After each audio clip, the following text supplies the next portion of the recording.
again, it just tells the story of it's the evil and the ugliness of people's hearts these days is everywhere.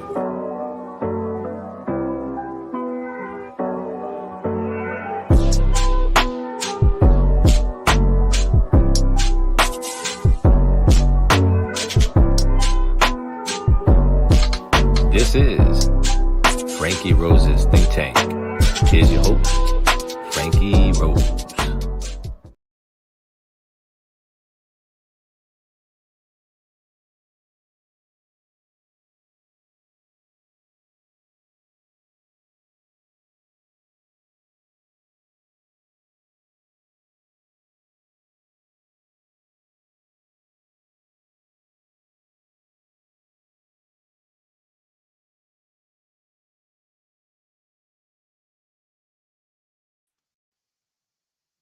I wonder what that was all about. It's supposed to do that automatically if it's time. So yeah, welcome to the Think Tank. Are you guys ready for some more Karen Reed shite show? So good morning, Christy, Carrie, Ruthie, Bingo. Hey, Shauna. Good to see everyone bright and early. Dondi. Good morning, Dondi. Fuzzy sound. Okay. Let me see if I can. Already fuzzy sound. Coming from. Can you guys hear this?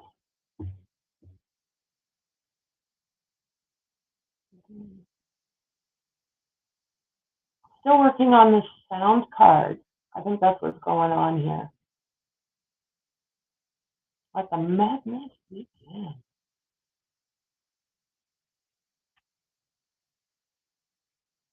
So I'm pretty fuzzy.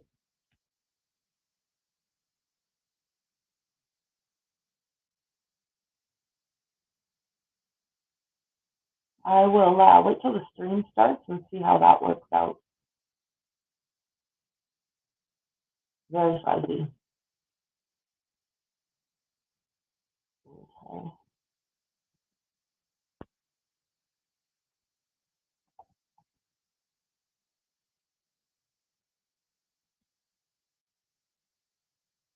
Is that any better, you guys? Is that any better at all?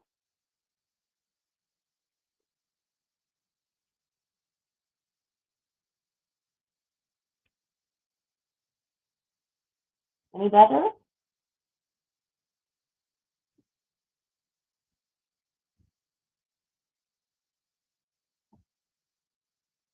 How about now?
Is this any better at all, guys?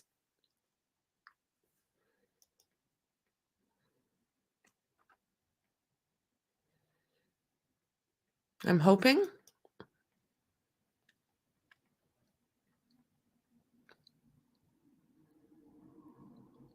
Hello, hello out there. Hello out there. You can hear me now. Okay. Okay. Good enough. So it's just going through the soundboard that, okay. We'll get this figured out yet. Perfect on your end. We'll get this figured out yet. Hello, Ruthie. Better now. Okay, friends. Well, we got it kind of looked at before the stream starts anyways. Trying to get the soundboard going has been a monster biatch.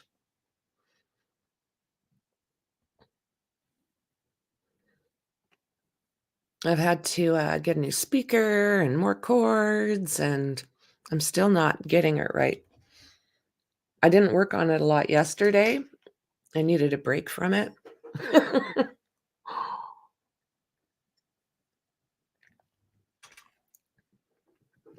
So it should be an interesting day, you guys. Brian Albert is going to be questioned. I think it's Jackson who's going to be questioning him today. I hope, because I think we might see Brian lose his noodle today. I think there's a good possibility that he is going to have a strong reaction to some of the questions the defense throws at him.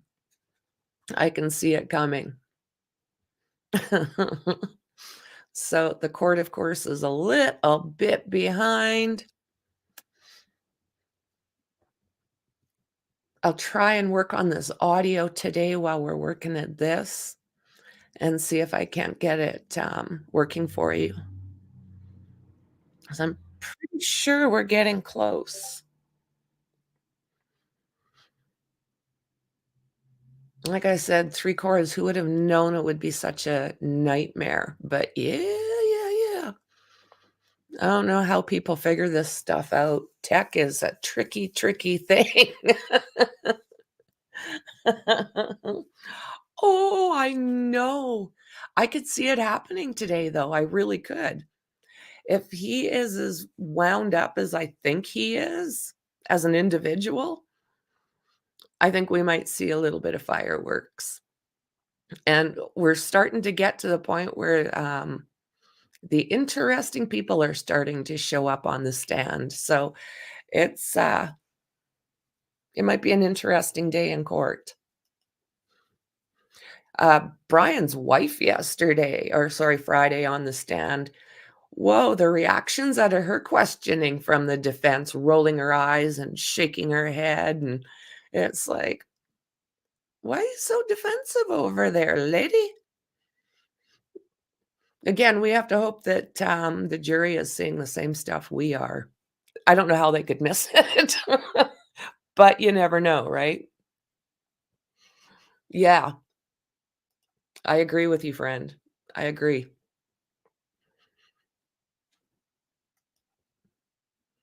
So let's see. I can see him, maybe Brian Higgins being a bit of a torquey individual. There's a few of them coming up that might not like the defense. So I did find out with Turtle Boy, they did take him out of the court. And there's a handful, which is basically the most important people that are testifying, he cannot be in the courtroom for, because he's dealing with witness intimidation charges over the Karen Reed case. I was shocked when I first seen him in there. And I was like, oh, he can't be in there. No, no, no, no, no. Not that I don't agree that she's innocent. It's not that. I just think they need to keep that court as, how do you put this?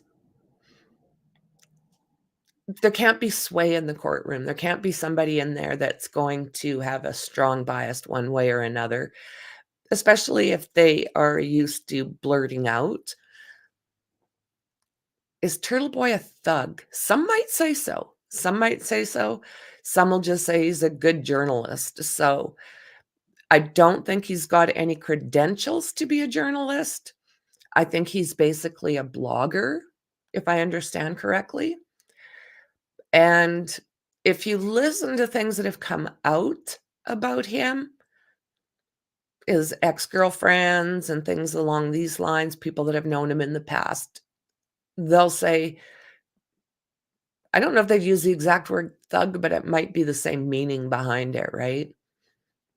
Oh, yeah, for sure, Dingo. He was the one that was standing on the courthouse steps for every hearing with the big bullhorn that was getting everybody, all the people with the pickets and what have you, the Free Karen Reid people. He'd be the one up there giving everyone basically a platform, and he'd be yelling out hashtag Free Karen Reid and Canton is corrupt. He was the one that basically got a lot of that stuff going. So I don't know if either side wants him in there really for the important things. They just don't want anything to go wrong in this courtroom more than already has been going on, I guess. I find it really interesting. I like watching Bev's courthouse decorum, I guess. The prosecution spent all of that time yipping away, yip, yip, yip, yip, yip. And then when it was time for the defense, once again, she's like, okay, she looks right at them and says, we got to speed this along.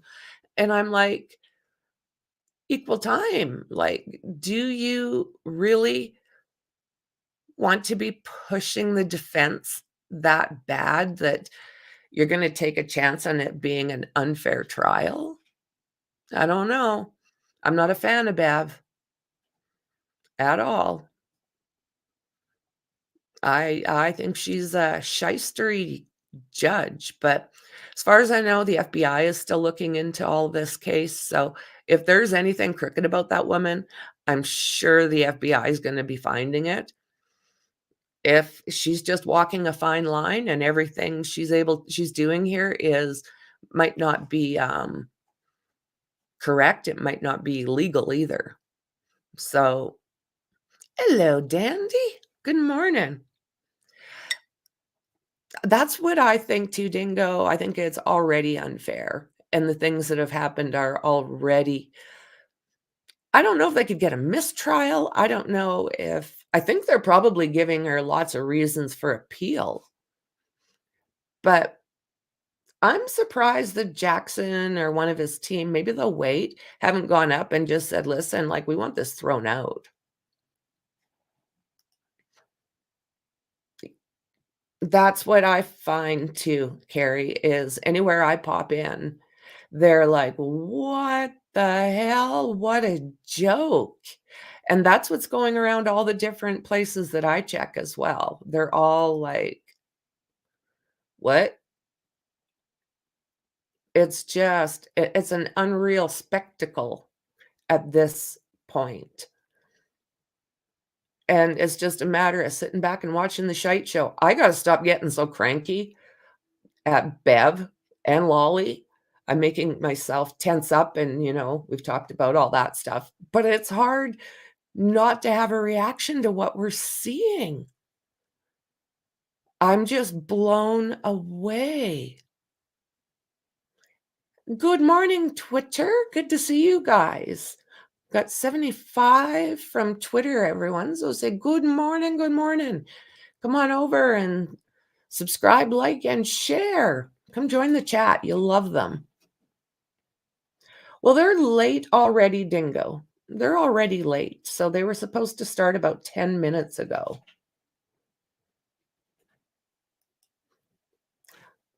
I've been in the comment section of other Karen videos, and they think the same as us pretty much. That's what I've been finding. Hello, Twitter friends.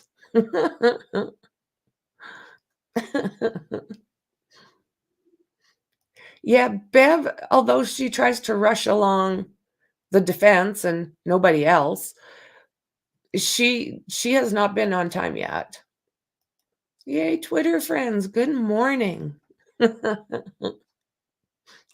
it's too bad we can't have Twitter and chat. Twitter allows for people to watch and listen, but not participate. So that's why I try to get everybody over and come join us. Hey, there's a good one, Ruthie. Biased Bev.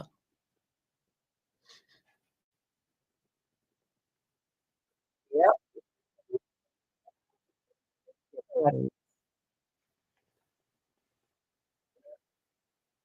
Okay, I hear them. I have counsel identify themselves, please. Adam Lally for the Commonwealth. Good morning, Your Honor. Good morning, Mr. Lally. Good morning, Your Honor. Laura McLaughlin for the Commonwealth. Good morning, Ms. McLaughlin. Good morning, Your Honor. Alan Jackson from the street. Good morning, Mr. Jackson. Good morning, Your Honor. Elizabeth Little, also on behalf of the state. Good morning, Ms. Little. Good morning, Your Honor. David Giannetti from Karen Reed. Good morning, Ms. Giannetti. I'm told there's an objection to something you intend to use during cross. Yes. Do you want to come over? Sure. Oh my God, Lolly's already objecting and they haven't even started. There's an objection before you start your cross. Lordy, lordy. Hey, JJ. Good afternoon, mister. Oh, back to the... I know, right, Carrie? Good morning, Chopper. Hello, hello. Good to see you. Good to see you.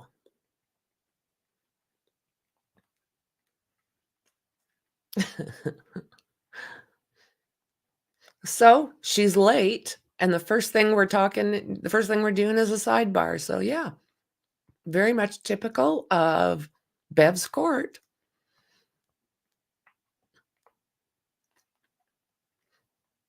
Have you ever met someone that goes by a certain name and you wonder if everybody with that name behaves the same way? You know, will you... Oh, can you guys hear my TV? I'll mute it because I've got it on there too. I'll mute them.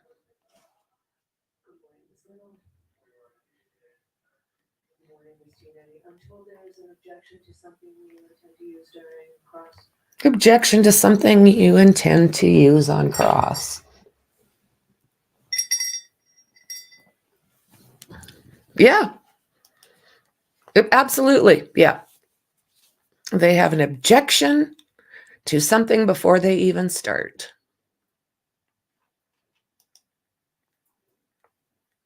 That's a good question, Chopper. I think it's the shenanigans that are going on around the case, to be honest with you. I think that's why everybody's... So those there are Karen's parents, the gray and then the lady with the longer hair. Longer kind of reddish hair. I thought the one behind was the mom, but it's not. Yeah, I do. I think it's all the shenanigans. Same thing here with the Karen Reed case. I think it's everything that's going on around the case that is making this one stand out so much. And that, and the fact that everybody seems fairly corrupt, and being that we're seeing that, I think this is just making this pop out. Yeah, the juicy gossip surrounding the cases. Yeah. I'm going to be blinded for a minute, so I'm going to probably go off camera while the sun goes past. I'm getting my blinds put back up, so as soon as those are up, I won't have to deal with this again. Oh, they do.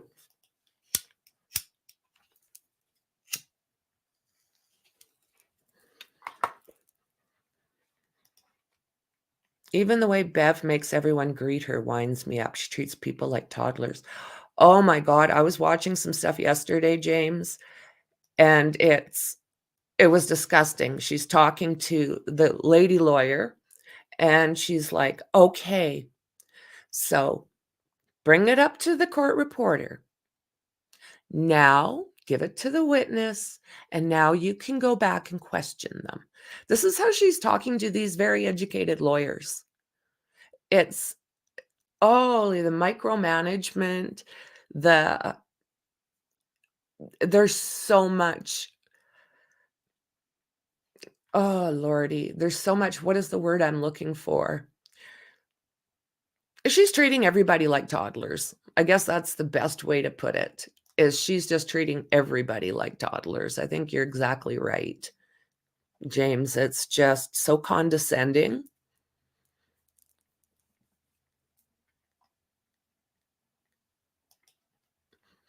Oh, this is the thing. Oh, we've talked about this before. I'm losing subs doing this case. I'm not making money. I'm losing followers. This is being done for everybody else. And that's the way it should be done. It shouldn't be done to make money and clicks and views. You do it because you see something you believe is wrong in the system and you want to make everybody aware. You want to share what's going on.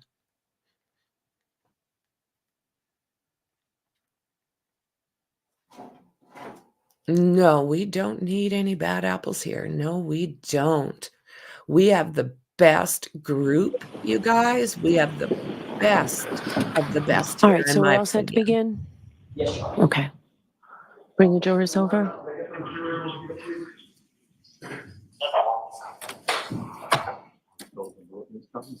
Yeah, no, that's fine. No, that's fine.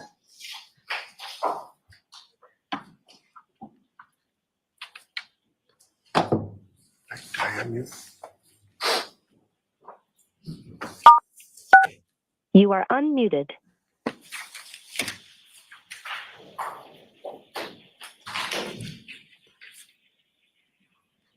She has got some great lawyers.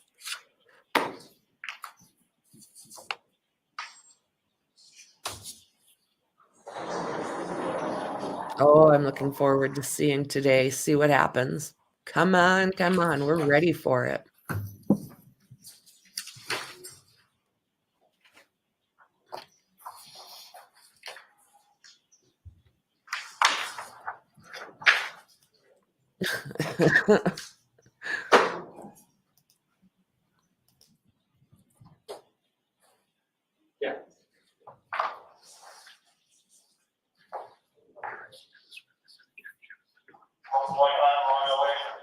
She's got to feel good about what's going on, because like I said, I really hope everybody is seeing what's going on in this courtroom.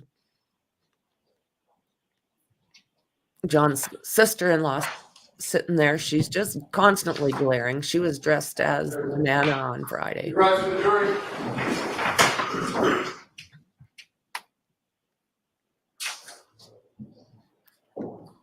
She needs to get herself a better fitting shirt.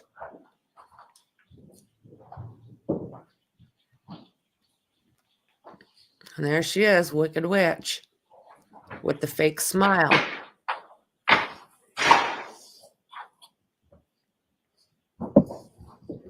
I got to ask you the same questions. Hear ye, hear ye, hear ye. All parties having anything to do before the Honorable First Justice Beverly Canoni, now sitting in the Dedham Superior Court within and for the County of Norfolk. Draw near, give your attendance, you shall be heard. God save the Commonwealth in this good court. Thank you. May be seated. Court is now in session. Thank you. Good morning again, Counsel and Ms. Reed. Good morning, Charles.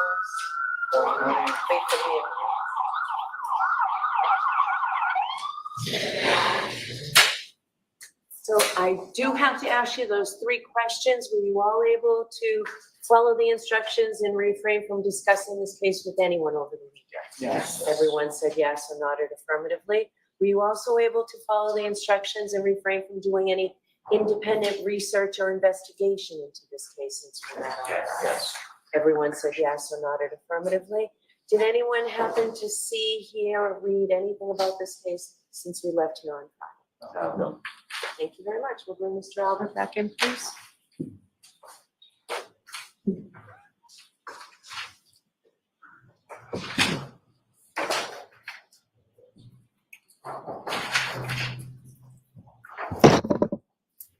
just step for me? Here we go, guys. You saw this on the evidence here, the court and jury in the case down here, and the truth, the whole truth, and nothing but the truth, so help me God. I do. Thank you. Here we go.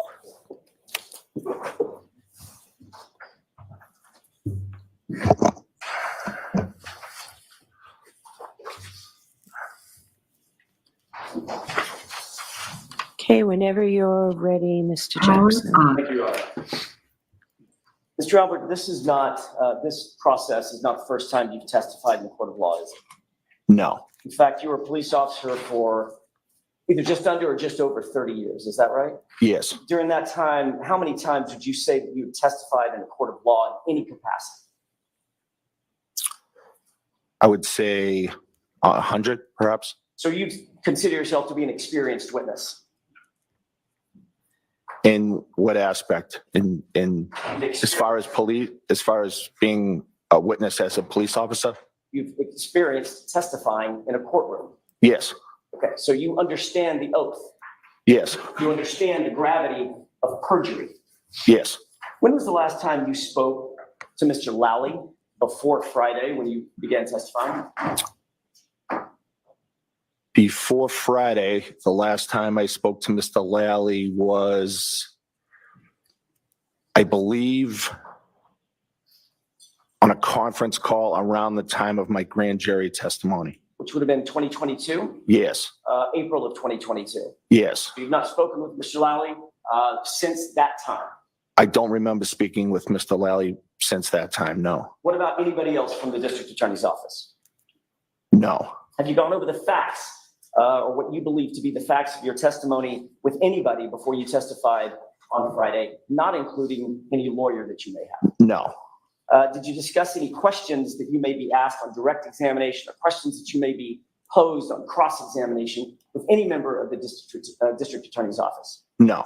Were you told about any exhibits or documents that you might be shown? Just in the prep, I believe I was shown a video of the waterfall bar. And that was back in April of 2022? No, that was for the prep for this trial. With whom did you prep for this I'm trial? Mr. Lally. I'm confused. I thought you said you had not spoken with Mr. Lally since April of 2022. Except for the prep for this trial, I had not. Okay, that was my question, Mr. Albert. Okay, I misunderstood your question. I apologize. Did you prep for this trial with Mr. Lally? Yes, When? approximately a few weeks ago. Okay, Mr. Albert, about 45 seconds ago, I asked you, have you spoken with Mr. Lally before your testimony in this process, this proceeding? And your answer was, no, I have not. Did you not understand my question? I did not. What was confusing about it? I was expecting you to ask if I had prepped with Mr. Lally. I didn't hear prep with Mr. Lally, so I didn't know what you were referring to. So when I said spoke with Mr. Lally, since I didn't say prep with Mr. Lally, your answer was no, I didn't speak with him. I just prepped with him. Yes. What's the difference between speaking and prepping? No, there is no difference. I just misunderstood your question, that's all. Tell me about that prep with Mr. Lally. Sure.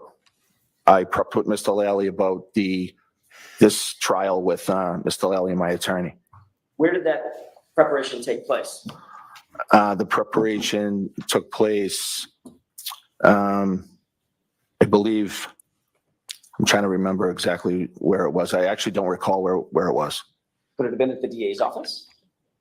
Yes, but it wasn't at the DA's office. No, I believe it was somewhere else, but I can't remember if it was here or the DA's office. I'm not sure. I also asked you a couple of minutes ago, did you review any documents or any evidence in preparation for your testimony? And to that question, you also answered no.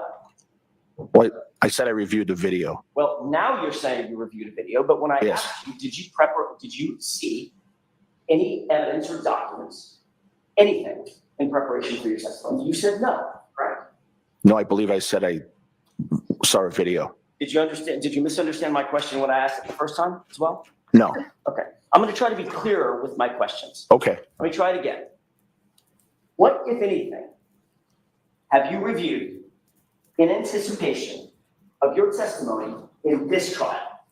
So I reviewed a video of the waterfall.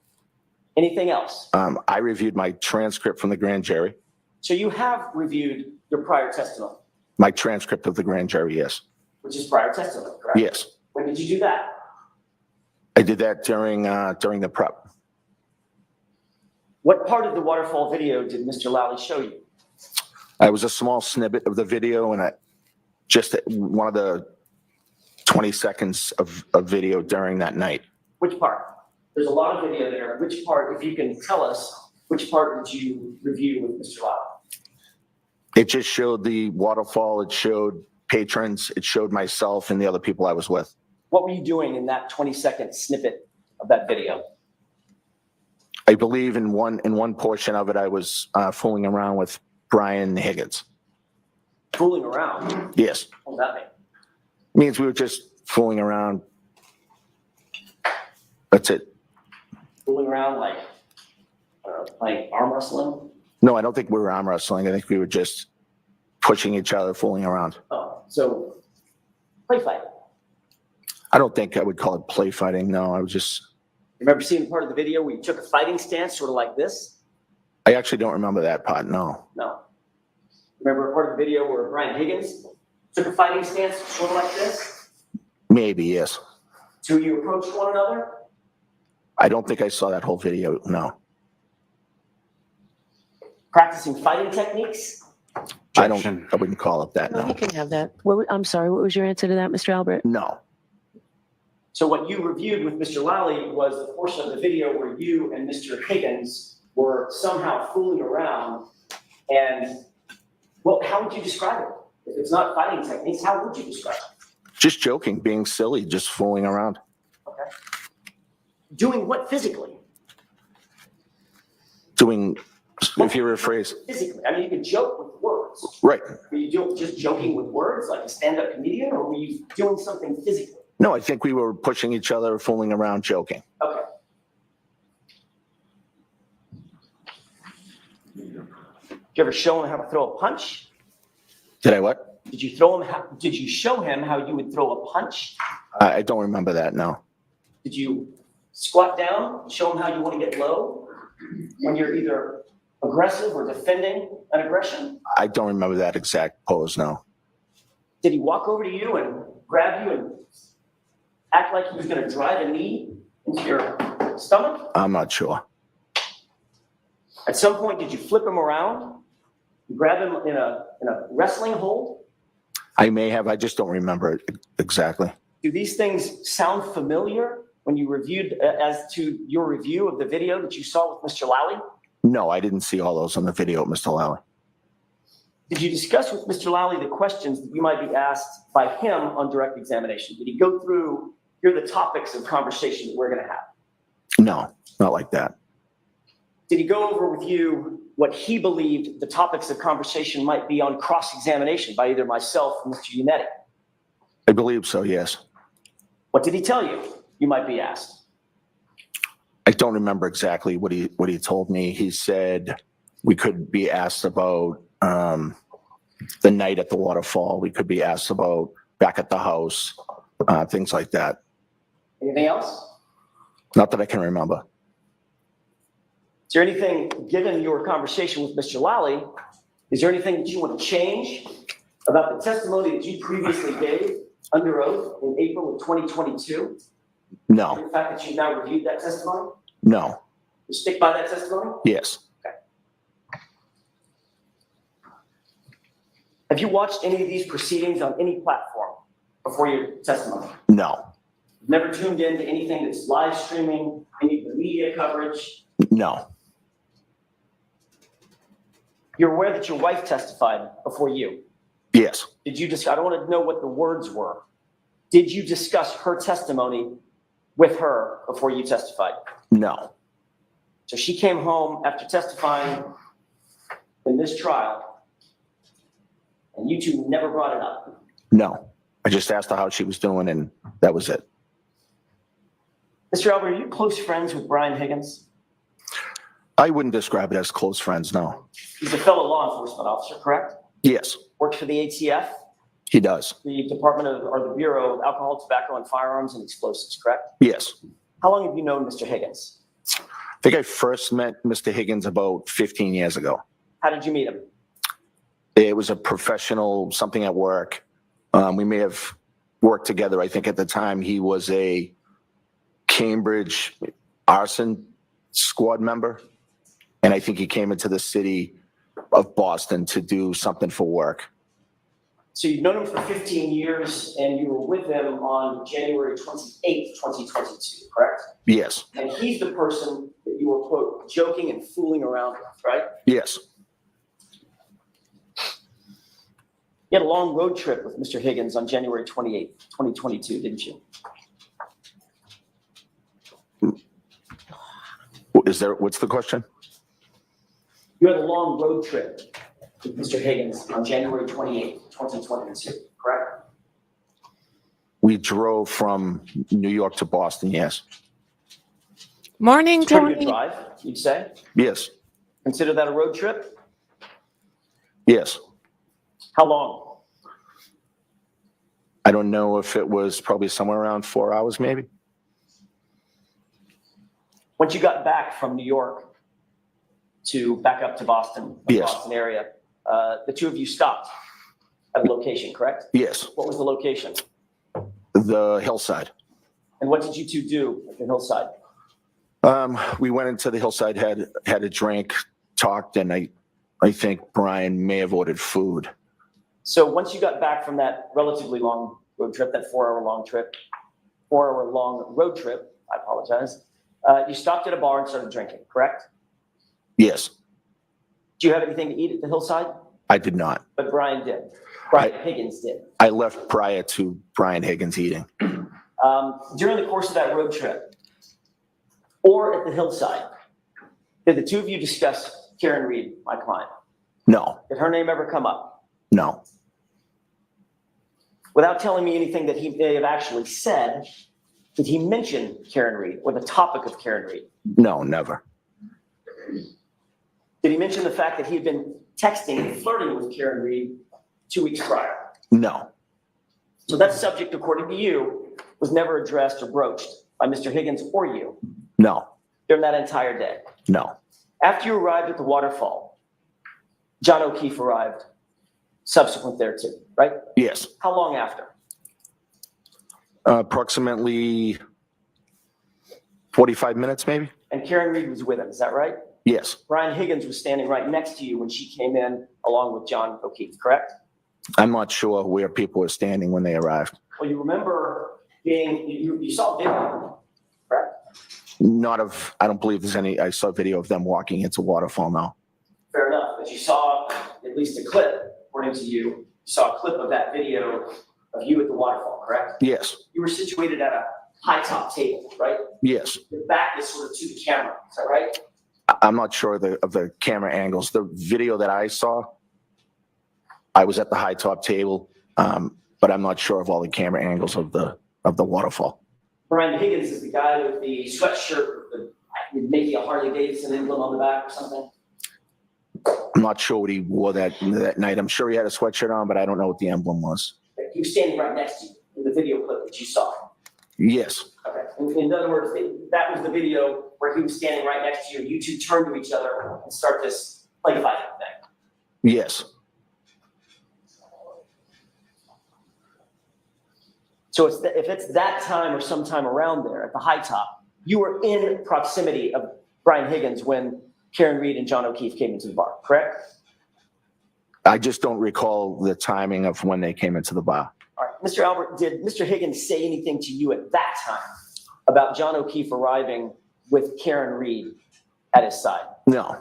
Did Mr. Higgins say anything to you about being upset that Karen Reed had shown up with John O'Keefe? No. Describe your relationship with John O'Keefe, if you would. So I didn't know John that well. I had only met him a few times. But every time I met him, it was cordial, pleasant. And I would consider him to be a coworker, even though I never really worked with him directly. He seemed like a nice guy. I knew his whole story about the fact that he had taken his niece and nephew after a tragedy in the family. And I had an unbelievable amount of respect for him doing that. But I can't say that we were good friends because I didn't really know him all that well. You were far better friends with Brian Higgins than you were with John O'Keefe. That's fair to say. Yes. On Friday, you were asked whether or not you knew my client, Karen Reed, correct? This meeting a couple days ago, during your direct examination. I believe so, yes. You were also asked the same series of questions at another grand jury not involving the Commonwealth. Remember that in June of 2023? Yes. I want to be clear about this other hearing. That was a non-Commonwealth hearing in front of a grand jury, correct? Yes. All right. Mr. Lally and his colleagues were not there, is that right? Yes. I was not there, Mr. Yannetti was not there, Yes. or Miss Little. Right.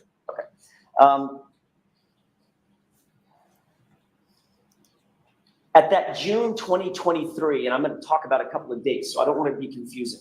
At that June 2023 non-Commonwealth hearing, you were asked some questions about whether or not you knew Karen Reed before January 28th, 2022. I believe so. Not in question. I believe so, yes. And you testified, before you testified, you were sworn an oath. Yes. Same oath that you swore in this trial, correct? Yes.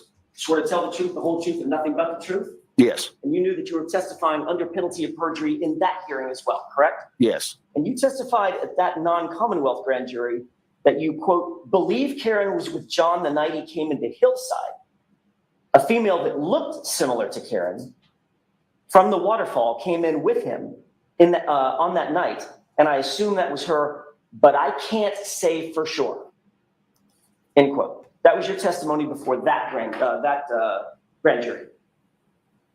Yes. But you were also asked a similar question in April of 2022 by Mr. Lally at his grand jury. You remember that? No. Let's start at the beginning. Before you testified in the April 2022 grand jury, more than a year earlier, and just 3 months after this incident, you were sworn an oath, correct? Yes. Same oath that you took in June of 2023, right? Yes. And the same oath you took on Friday. Yes.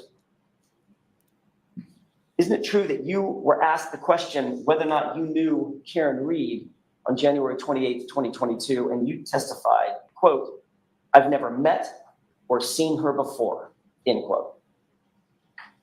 No, I don't recall that. Didn't you indicate that you just that you reviewed your grand jury testimony in anticipation for this trial? Yes. You'd read the whole thing. Yes. And you don't recall making that statement? No.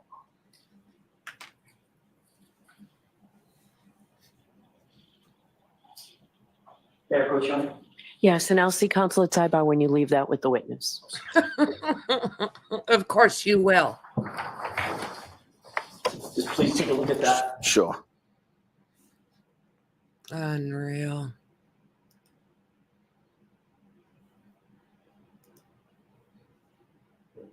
Right, Tony? It's unreal.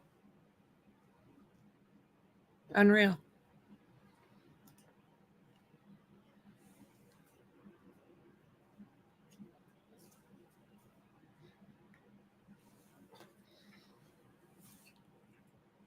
Not a really good cop, obviously. Didn't know how to do his job.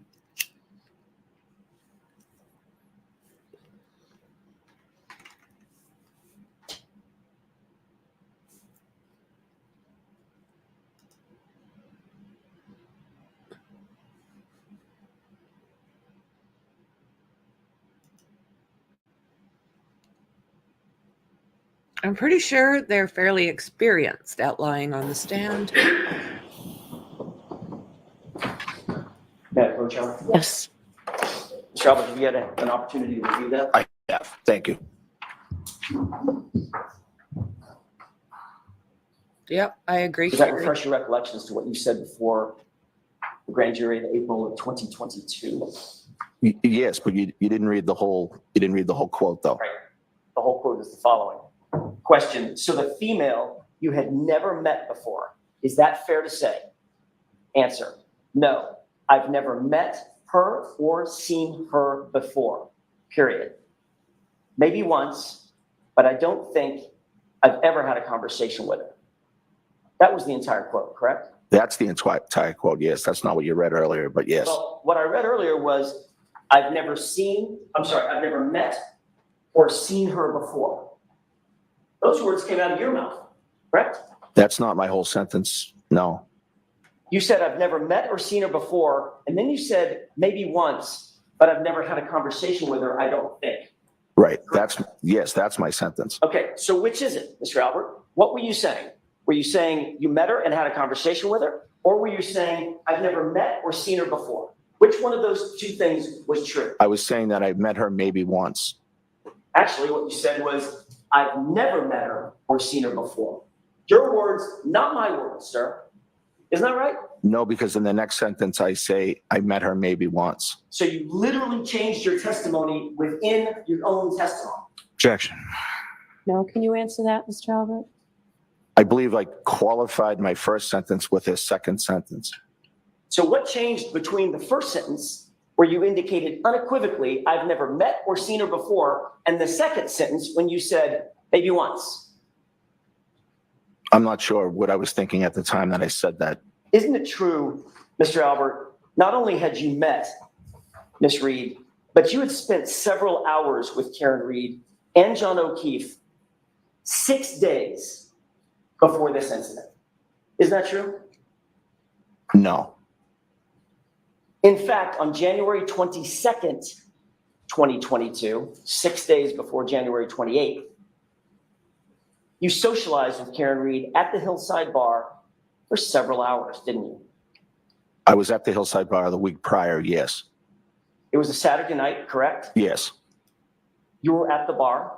Yes. There were several other folks at the bar, correct? Several people, yes. That included Chris Albert, your brother. Yes. A guy named Tim Daly. Yes. D-A-I-L-Y, is that right? I'm not sure how to spell his last name. Julie Albert was there. Yes. Jen McCabe was there. Yes. Matt McCabe was there. Yes. John O'Keefe was there. Yes, he was. And Karen Reed was there. Correct? Yes, she was. Oh my God, this In guy. fact, Unreal. Your Honor, may I approach? Yes. I'd like you to take a look at a photograph. Just look at that to yourself for a second. Tell me if you familiarize yourself with it, and then look up when you're ready. Yes. May I approach? Yes. Actually, I don't need to. Mr. Albert, you can stay there. Do you recognize the photograph that's before you? Yes. How do you recognize it? Well, I recognize the people within the photograph, and the background of the photograph looks like the hillside. Does that appear to be a photograph that was taken on January 22nd, 2022? Yes. You were at the Hillside Bar? Yes. I published this, Your Honor? Okay, is it already in evidence or you? Your Honor, I'm sorry, So you put it in evidence first and then you publish I it? have that marked as next in She order. is so screwed up. Yes. And then Exhibit 67. Thank you. She has changed the numbering system and made this very bumpy.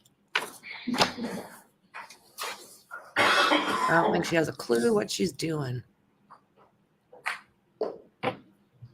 How unorganized. Good God, Martha. permission to publish, Your Honor? Yes. Thank you. You see that photograph? It's the same photograph that you're looking at in front of you? Yes. Describe who the people are going from left to right, sir. Chris Albert, myself, John O'Keefe, and Tim Daly. And this was on January 22nd, 2022, at about 11 p.m., correct? Yes. Yeah, Coach John? Yes. Mr. Albert, who took the photo? I don't know.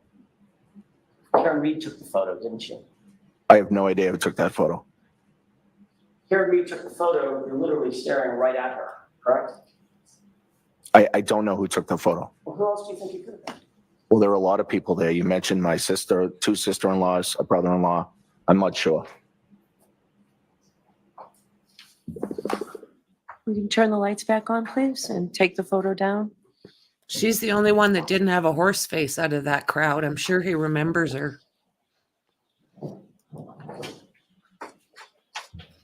Did you ever see this photo from Jim McCabe? No, Did you ever see it from Julie Albert?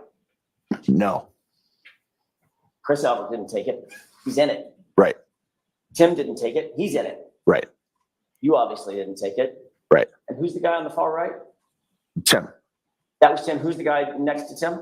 John, right? So who do you think? Do you still need the photo up? I'm sorry, I thought you were done with it. Jesus, you remember? lady. Yeah, it was John, yeah. Okay. Put the Yes. baseball cap on, correct? Yes. I don't need it now. Okay. So given the fact that you were never shown that. Why does she care if the picture's still up? I saw a photo that was sent to me in Discovery or to my attorney that showed only, I agree, believe, JJ. me and John in the picture. I think it's the same photo, only that's blown up to show everybody. Got it. So given what you now know about that night, who was there, the fact that John is posing for a photo right next to you, who do you think took the photo, sir? I have no idea who took the photo. Could it have been Karen Reed? Objection. Sustained. Let's move along from In that, please. fact, Jesus. you were interacting with Karen Reed and John O'Keefe throughout that evening, correct? I remember having conversations with John that evening. I don't necessarily remember speaking to Karen that evening. Irrespective of whether or not you spoke to her, you obviously saw her there. Yes. You were there with her for a couple of hours. Well, I wasn't there with her for a few hours. I was there with other people. Okay, so without splitting words, splitting hairs, she was there, correct? Yes. John was there. Yes. You were socializing with John. Yes. She was right next to him.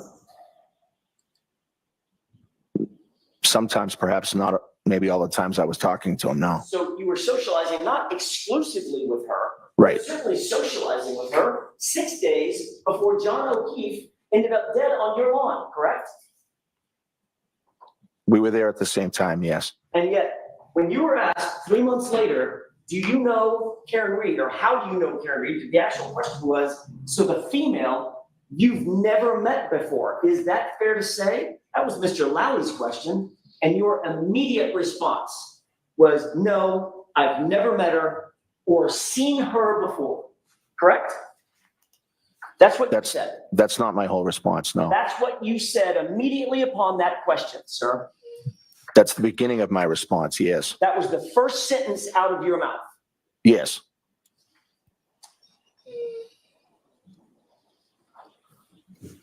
You also testified at the subsequent grand jury in June of 2023. When asked what was your impression of Miss Reed, you said, quote, I honestly didn't really have one. I didn't have any conversation with her. I just kind of saw her from across the table. I didn't really think of it either way. Correct? Okay, Lizzie. I don't know what that question is referring to. Is that for the waterfall or is that for Hillside? Hillside. Okay, yes. All right. So Wow. in June of 23, a little over a year later, My baby.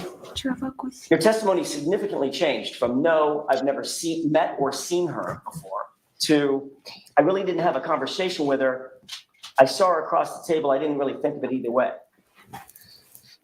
Correct? No, I think those are very similar testimonies. When you were asked in the other proceeding, and this is about the waterfall, question, did you talk to Karen Reed at the waterfall that night? You answered unequivocally, I did not. Is that right? Yes. And that's what you told the June grand jury, June of 23, correct? Are you referring to the state grand jury? Or? No, I'm sorry, Okay. that's why I'm using dates. I'm trying to be careful. Right. April, I'm just not clear on what all the dates were. I'll see if I can clarify. Okay. April 2022, state grand jury. June of 2023, a different grand jury. Okay. When you were asked at the June of 2023 grand jury, did you ever talk with Karen Reed at the waterfall that night? Your answer was, I did not. correct? Yeah, yes. With the court's permission, could I play a small clip from Exhibit 53? Okay. Make it quick.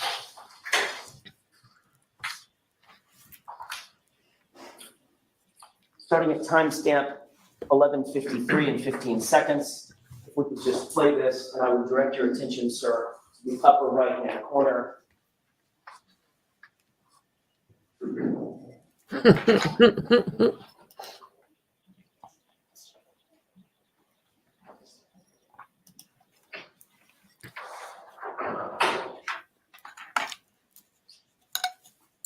Pause it. Do you recognize the individuals in this clip? Yes.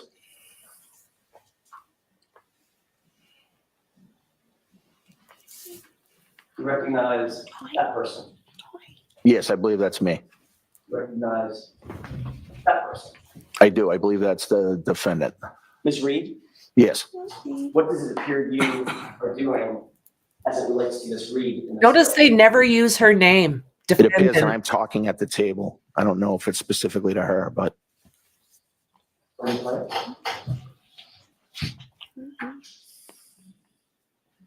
Yeah, here we go again. So, did you see the part of the clip starting at 11:53 and 15 seconds, going back about 30 seconds? yes. Who did it appear you were talking directly to, and who did it appear was answering directly to you? I looked like I was speaking, but I can't say for sure that I was directly talking to the defendant. Even though it looked like you were looking right at her and leaning toward her and she was answering. I was definitely looking that way. I don't remember the conversation. The reality is, we can take that down. The reality is, Mr. Yeah, Albert, exactly. you had many conversations with her throughout the night, like you would with anybody else you were socializing with, correct? No. It's not like you ignored her through that evening. No, I think that just the positioning of me on the other side of the table, I didn't have really much contact. There was only one person between you, and that was Mr. Higgins. No, I don't think that was the setup for the whole night. I didn't say the whole thing. Right. I'm talking about right then. Right. So, That's an example. right. What's your question? Rephrase your question, please. Did you or did you not have conversations with Karen Reed that night? I do not recall having conversations with Karen Reed that night at all. No. And that's what you told the grand jury under oath, notwithstanding this video evidence to the contrary. Yes, I don't think that video shows that. I'm going to let that stand. Next question, please. Jesus, that You were woman, interviewed my by Michael God. Proctor on January 29th, the day after this incident, correct? Yes. And that was 6 days after you spent several hours, Karen Reed, at this event, correct? 6 days later. Yes.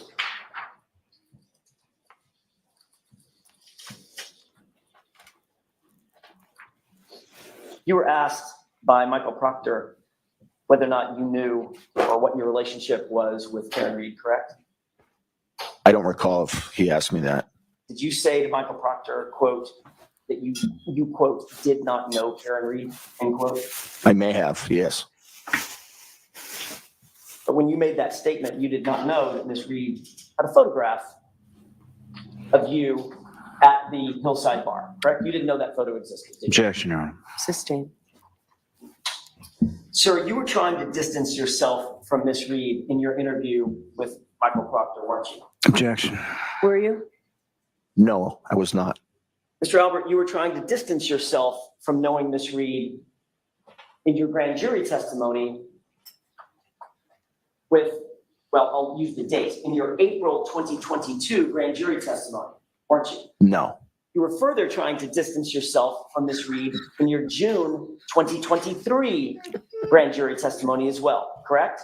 No. You thought that it was important to try to deny knowing John O'Keefe and Karen Reed during those interviews and or that testimony. Objection. Sustained.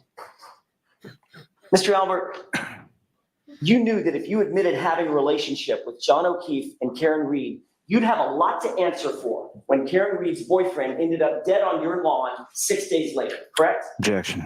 Sustained. You can ask the question differently. You knew that there would be questions about your relationship with Karen Reed if it were known that you knew her before her boyfriend ended up dead on your lawn 6 days later, correct? There would be questions. Objection. Can ask it a different way. That's sustained.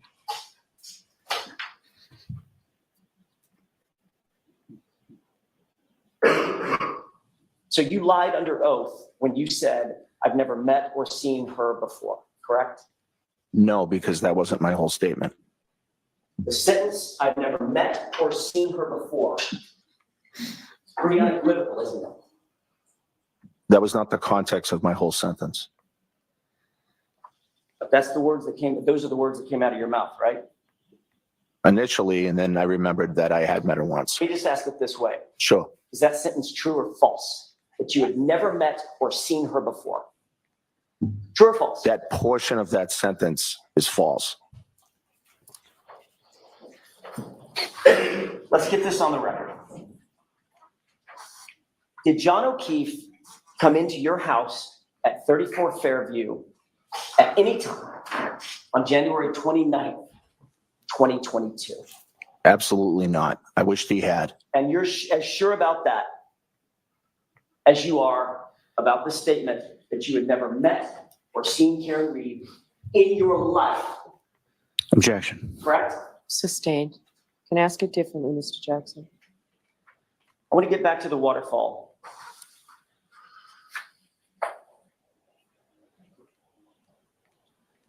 Albert's doing better than I expected him. I know I asked you this about the hillside. I may not have asked you about this specific question about the waterfall. Did Brian Higgins say anything to you about John O'Keefe and Karen Reed walking in together at the waterfall? No. Did he say anything or give you any indication that he was upset about Karen Reed showing up with John O'Keefe? No, he did not. It appeared from your observations that John and Karen were getting along at the waterfall. I didn't really notice, but I didn't notice anything was wrong. They appeared pleasant, Yes. happy. I don't know if they appeared happy. I didn't really notice. They were interacting with others. Yes. You didn't notice any tension, No. no argument, No. no yelling or fighting. Nope. They looked like a normal, happy couple. Yes. Did either of them appear to you to be completely drunk? I didn't have a ton of interaction with John or Karen that night, so I can't really say, but it didn't appear them that they were drunk, no. You had an opportunity to review the waterfall video. You did it with Mr. Lowley, correct? The only small portion of it. Right, but even in that small portion, and based on your memory, you don't remember that anybody being stumbling drunk and falling down over stools and things of that nature? No. They appear to be acting appropriately Yes. and interacting with others appropriately. Yes. People were buying drinks for others, is that right? I'm sure. I don't recall exactly, but I'm sure that was going on. Yes. Not that unusual to say, hey, I'll get this round, correct? Yes. You left the waterfall at 11:58, is that right? Yes, approximately. Who was invited to come over to your house on leaving the waterfall? Whoever wanted to, really. You'd been drinking since about what time in the evening or in the afternoon? 9-ish. That's when you went to the hillside? Yes. That's when you had your first drink? Yes. And you continued drinking throughout the evening consistently? Yeah. Yes. Did you believe you were okay to drive? Yes. What kind of car did you have at the time? Ford Edge. Black? Yes. Who rode? Did you drive that car home from the waterfall? Yes. Who rode with you? My wife and my daughter. What other cars were in the driveway when you got there? I don't recall. Brian Higgins' Jeep was in the driveway backing up as we pulled in. So kind of in your way. Yes. In other words, you weren't going to park. You weren't going to park him in. I didn't want to block him in. Right. Right. So you waited until he moved his Jeep out of the way, Yes. and then you pulled in. Yes. Where in the driveway did you pull in? I believe I pulled to the left side of the driveway. You would have been closest to the garage, or was there a car between you and the garage? I would have been closest to the left side walkway. I don't think there was a car in front of me, but I'm not 100%. Mr. Albert, did you move that black Ford Edge at any point that night after you got home? No. Brian Higgins was the first person to actually physically get to the house. He got there before you, correct? Yes. Describe his Jeep. He had a Jeep Wrangler. I believe it's white. I think it's white. Any appendage on it? A plow. A snow plow on the front Yes. that can hydraulically go up and down. I didn't see it that closely. I'm assuming it can, but I don't know that for sure. After Mr. Higgins moved out of your way, out of the driveway, where did he put that Jeep? I don't know. I don't know where he parked. So you wouldn't have gotten to the house if you left Waterfall at 11:58. You have to get out to your car, get in your car, start it up, drive home, wait for Brian Higgins to move his Jeep, park your car, then get into the house. That's a fair assessment of the mechanism of you getting home that night, correct? Yes. You wouldn't have gotten into the house until, what, 12:15? Maybe 15 minutes for all that? I would put it more, maybe 10 past 12. Okay, 12:10 or so? That would just be a guess. So it could have been 12:15. Yeah, and it could have been 12:07. Who was inside the house when you walked in? My nephew Colin, my son Brian, and then he had two friends, female friends. I believe it's Sarah and Julie. What were they doing inside the house? They were just sitting at the kitchen table. And your nephew, Colin, how old was he at the time? I believe 17 or 18. Describe him. In what way? Height, weight. So 2.5 years ago, so he was probably 5'11", maybe 6 feet, and probably 100 and, I'm guessing 175 pounds. Big boy. He's not a small kid. Right. I mean, bigger than me. Significantly. Yes. Athletic guy? Yes. Played football. Yes. Good at football. Yes. You testified that you went to the bathroom after you arrived home, correct? Yes. After saying hi to everybody, I went to the bathroom. Was that upstairs or downstairs? I'm not sure. I have a bathroom downstairs and not downstairs, but on that floor and then upstairs. So I'm not sure which one I went to. When you came I think back it was down- upstairs. I'm sorry, I didn't mean to. I think it may have been upstairs, but I'm not sure. When you came back downstairs from the bathroom or came out of the bathroom, wherever it was, you no longer saw Colin. Yes, prior to going to the bathroom, Colin had said that he was getting picked up. But you never saw him leave. No, You didn't see him leave the house, and you didn't see him get picked up by anybody. I did not. You didn't see a car outside waiting for him, correct? I didn't, no. You did give an initial statement on the morning of the 29th to Michael Lank, about 7 a.m., is that right? Officer Lank was in the house at that time and speaking to all of us, really. And you've admitted that you have known Michael Lank for many years, is that right? Yes. Did you see that as a problem? In what way? Conflict of interest? Objection, Your Honor. I'll let him have it. Did you see that as a conflict? No. You were asked who was present at the house that night, the night before, right? Yes. You stated the following people were at the house that night, quote, in response to Officer Lank's question, at some point during the time in question. That's how he phrased the question. Who was at the house at some point during the time in question? You understood that, right? I don't recall his question, no. You knew that he was asking who was in the house. Right? That's right, yes. So you mentioned Brian Albert Jr., Yes, your son. You mentioned Caitlin Albert, your eldest. yes, You mentioned Julie Nagel. yes, You mentioned Brian Higgins. yes. And then you added the detail that Caitlin Albert had left your house about 12:15 a.m., correct? No, You didn't say that? I did not. I may have just a moment here. Yes.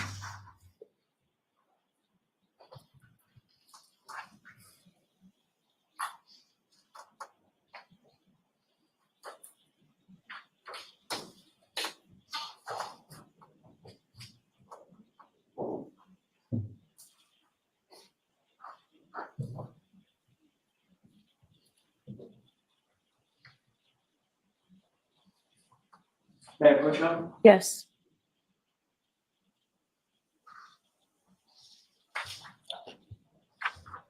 Show Mr. Lally. I'm sorry.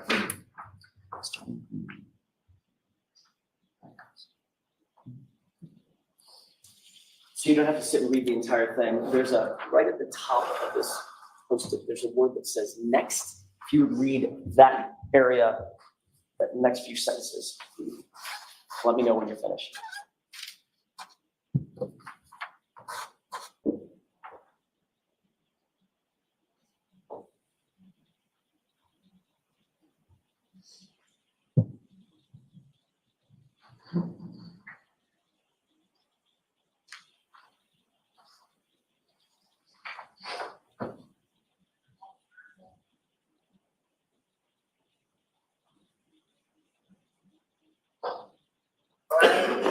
Yeah. Yes. Thank you.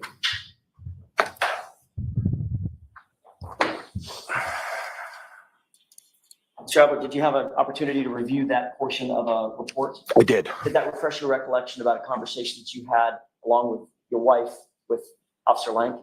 Yes.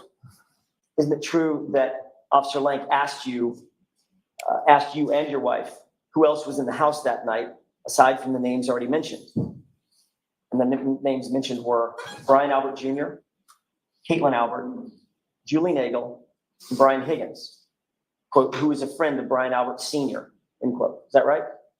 That's what the report says, yes. And then the report goes on to say, they advised me that their daughter Caitlin left the house around 12:15 a.m. when she was picked up by her boyfriend, Tristan Morris, right? That's what the report says, yes. Do you think Officer Lank got it wrong? Perhaps, yes. Did you say that Caitlin left about 12:15? No, Did Nicole say in your presence that Caitlin left about 12:15? she did not. At any point, did Officer Lank ask you what time Caitlin left? I don't recall him asking that. It was a very chaotic morning, and I don't remember him saying that. So in fact, if he wrote that sentence in the report, which you just read, he's just making that up. Objection, Your Honor. Sustained. I'll ask it a different way. If that's what Officer Lank recalls, he's just wrong, right? Yes. Anything else that he's wrong about in there? I didn't read the whole report. At no point, isn't it true that at no point during that interview did you admit or mention that Colin Albert had been at the house that night? I don't believe I did, no. At no point during that interview did your wife, Nicole, in your presence, admit or mention that Colin Albert was in the house that night? No. So did both of you conveniently forget that Colin was there? Objection. I'll ask it a different way. Sustained. Did you forget that Colin had been there? No, Is there a reason that you left his name out? because he wasn't there. He left when we got there. He wasn't there for the duration of the time that we had that night. Except for the fact that you just testified, you never saw him leave, correct? Well, he said he was getting picked up and then he was gone, so I assumed he left. People say a lot of things, but you didn't see him leave and you didn't see him in the regular floor of the house, according to you, correct? Right. Ground floor of the house. Right. He was no longer in my house, so he left. Well, you didn't search the house, did you? No, And you never saw him leave. I didn't physically see him leave. No. You also gave a statement to Michael Proctor later that morning. It was about noon, maybe it was in the afternoon, noon, 12:30, something like that. Are you asking? On the 29th, you later, after you spoke with Officer Lank, you later were interviewed by Trooper Michael Proctor over at Jim McCabe's house. Do you remember that? Yes. Colin's name was never mentioned then either. No, because Colin wasn't at the house for the duration of the night. So when they said who was in the house, talked about Brian Albert, Caitlin Albert, Yes. folks in the house, Yes. Nagel, Yes. There were other people in the house prior to us arriving. I didn't mention them either. who was that? There were some females, friends that were over prior to our arrival, and But you never even saw them. no, So you have no idea who was there and who wasn't there before you got there. no, I know that there were people at the house prior to me getting there. Mr. Albert, the question that has been posed to you by several officers was, who did you see in your home when you got there, correct? Objection. I'll allow it. I don't believe that's how it was asked, no. But Colin's name was never mentioned. It's left out. I testified multiple times that Colin was there when we arrived. Oh, you did it after the fact, right? Yes, when I was at. You knew that the defense knew that Colin was there. Objection. Sustained. In your initial reports to the police, his name was never mentioned, was it? I did not mention it, no. And Nicole did not mention it in your presence, did she? In my presence, no. Let's talk about Caitlin Albert, your eldest. You told Officer Lank that your daughter, well, according to Officer Lank, let me rephrase the question based on our colloquy back and forth. According to Officer Lank, you're aware that he wrote, he was told she was gone by 12:15, correct? That's what he wrote in the report, yes. If Caitlin was gone by 12:15, she would not have been there when John and Karen arrived to the house, correct? Because they didn't arrive for 15 minutes later. But she was at the house, so that would be a hypothetical. Okay, so fine, hypotheticals. Let me ask you a hypothetical. If in fact Caitlin was gone by 12:15, that would mean hypothetically she would not have been there when John and Karen arrived 15 minutes later. Objection. Sustained.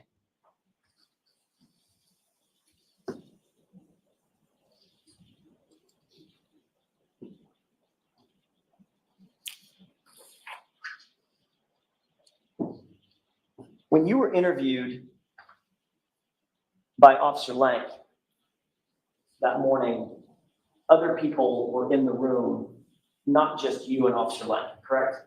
Yes, I wouldn't consider that morning to be an interview with Officer Lank. More of a conversation. Yes. During that conversation, Nicole was there. Yes. She was in earshot. Yes. When she was involved in the conversation, you were within earshot. Yes. Brian Jr. would have been within earshot. Brian Jr. wasn't downstairs most of that morning, so he may not have been. But he was there for part of the morning. Yeah, but I'm not sure that he was there at the time. Officer Lank was asking questions. The fact of the matter is, notwithstanding what Officer Lank wrote that you said about Caitlin leaving at 12:15, he did not leave at 12:15. Isn't that right? She did not, no. As a matter of fact, in truth, except for the people who lived there, Caitlin was the very last person to leave that location that morning, correct? I believe so, yes. And she's admitted that she did not leave until nearly 2 a.m., 1:45, correct? Objection. Sustained. You're aware that she did not leave until 1:45 or thereafter. Is that right? I believe that's around the time, yes. Were you trying to cover for Caitlin so your daughter would not be wrapped up in this investigation? No. But as a reminder, when you were spoken to by the first two officers who discussed who was in the house, you never mentioned Colin was even there, correct? Objection. We've gone over that. Next question, please. Sustained. If Colin was gone, just like Caitlin was gone, that would eliminate them from ever being at the house at the same time as John O'Keefe and Karen Blue, right? Objection. Sustained. On January 29th, about 11:30 or 12, we talked about the fact that you were interviewed by Michael Proctor at Jen McCabe's house, correct? Yes. You knew at the time that the state police were looking to interview Jennifer McCabe about her understanding of what had happened the night before. Objection. Sustained. You were notified that the state police were going to interview Jen McCabe. Objection. I'll allow it. Were you notified that? No. You knew the subject matter of an interview with Jen McCabe was going to happen the subject matter of the night before was going to happen over at Jen McCabe's house. That's why you went there, right? Objection. No. I'll allow it. No. Isn't it true that you knew you had been notified, or at least you believed that an interview with Jen McCabe as part of an official police investigation was going to occur at her house? Yes. You were not asked by the police to join her, correct? No, You had no official reason to be at Jen McCabe's house, correct? what do you, I don't know what you mean by official reason. You were not working the investigation yourself. No. You were a witness, correct? Right. So you had no official reason to be at Jen McCabe's house during an interview with Jen McCabe. Objection. Y'all allow it. Can you answer that? No. So, but before she gave her statement, you made sure that you were right there to monitor that interview and exactly what was said, correct? Objection. That's fine. Were you in her house when Jen McCabe was interviewed by Michael Popton? Her house, yes, You had gone to her house, correct? I did. You went there before she gave the interview. Yes, So you were there in her house during the entirety of her interview, correct? I believe so, yes. And importantly, Jen McCabe knew you were in her house during that interview, correct? I assume she knew, yes. I mean, you're in her house after all. Yes.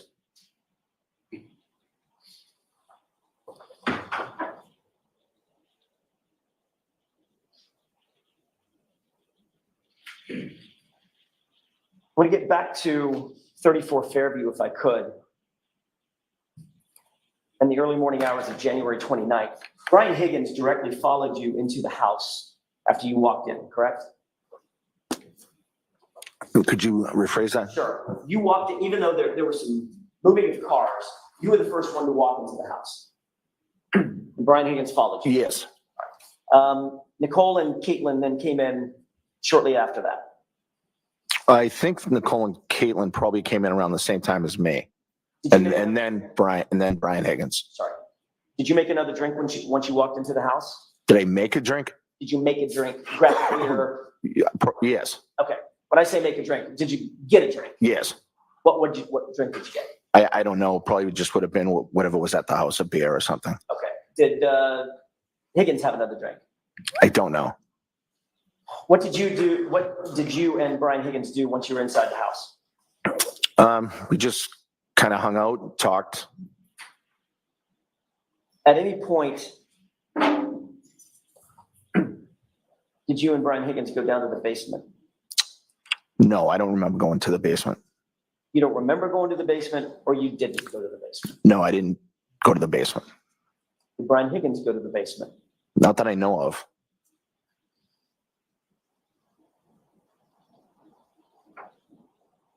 And you didn't go upstairs to the second floor, did you? I think I did go upstairs, yes. Isn't it true that Brian Higgins has never been upstairs in your house? Prior to that night? Ever, including that night specifically. I don't think that's true, no. You owned a dog at the time, correct? Yes, It's a German Shepherd named Chloe. yes, mix. Describe that dog as being not great with strangers. Isn't that true? I did describe it that way, yes. You testified that, quote, it started barking because it realized that people were downstairs, end quote, right? Yes, Chloe had a penchant for barking when she heard people, correct? no, not necessarily. She did that night. Yeah, I think she wanted to use the bathroom.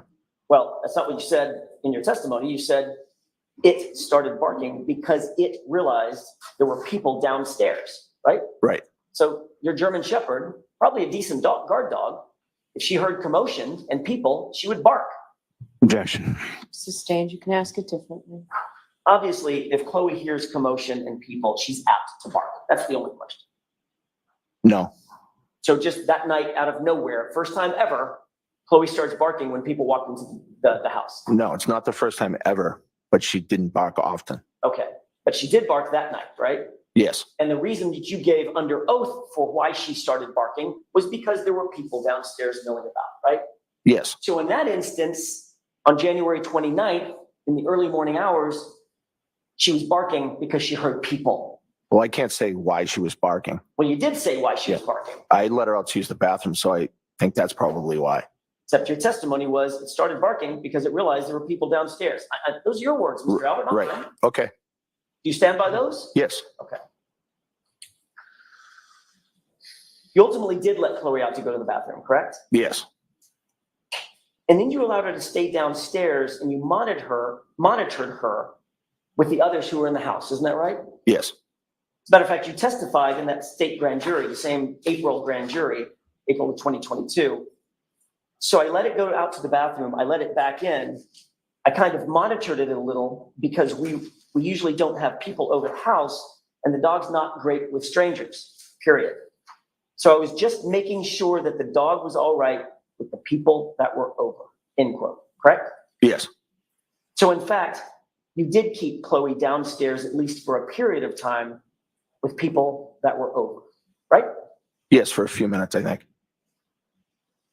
Mr. Albert, after you learned that there were questions being raised about John's injuries and dog bites and scratches, in May of 2022, you got rid of that dog, did you not? Objection. Sustained. You can ask it differently. At some point, your family got rid of Chloe. Chloe was rehomed in May And we can use 2024. whatever words we want to. Rehomed, rehoused, whatever. But you got rid of her. She's no longer part of the Albert family, right? Objection. Allow that. Right.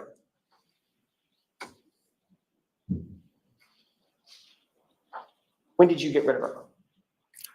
So Chloe was rehomed in, I believe, May Of 2022, of 2022. just months after the incident we were discussing. Well, after it was involved, she was involved in a dog fight with another dog out front. Right, but that's also after the incident we Yes. were discussing. Yes, May. That's a family pet that you had had for 6 years or 7 years. Approximately 6 or 7 years. Not Your sure. explanation just now for having gotten rid of that dog is because it bit another dog and ultimately sent 2 women to the hospital, correct? I believe 2 women went to the hospital. Yes. But you took no action to get rid of Chloe until after you knew that serious questions were being raised about John O'Keefe's, Objection. correct? Sustained. At some point, you did realize there were questions being raised about John O'Keefe's injuries on his arm, correct? Objection. I'll allow that. Did you realize that? I heard some talk about it, yes.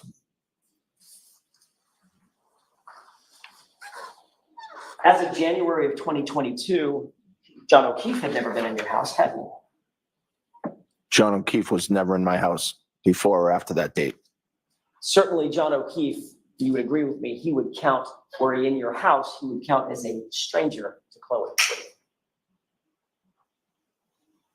Never met her. Hypothetically, yes. I want to ask you a couple of questions about your house.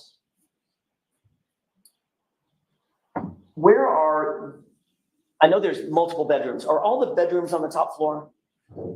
Yes. Okay. How many bedrooms? 5. As we're looking at your house, from the street, looking at your house, are your bedroom windows, your and Nicole's bedroom windows, visible from the street? Yes. Which windows would they be? If you were facing the house, they would be far left corner. Upper or lower? Upper. Upper left corner. Yes. How many windows? 3 or 2 service that bedroom? 2. Your Honor, with the court's permission, could I display exhibit 66? Okay. Do you see what is displayed on that television? Yes. What does that appear to be to you? The house at 34 Fairview Road. Okay. Understanding this is a graphic representation, not a photograph. Do you see the windows that you just described servicing your bedroom on that photograph, graphic? Yes. Are they right there? Yes. Okay, upper left, 2 windows, correct? Yes. And those overlook what part of the lawn? The front lawn. Okay, front lawn toward the left side of the house, not toward the driveway, correct? Right. I mean, it's the whole front lawn, but yeah. Right, but they're toward the left side of the house. The windows are, yes. They asked about the view. Right. So the view's the whole front yard. I'm just trying to make the record, the spoken record as clear as possible. Right. They're on the left side of the house. Yes. They directly overlook this portion of the lawn, the left side of the lawn. Yes. furthest from the driveway. Yes. We can take that down.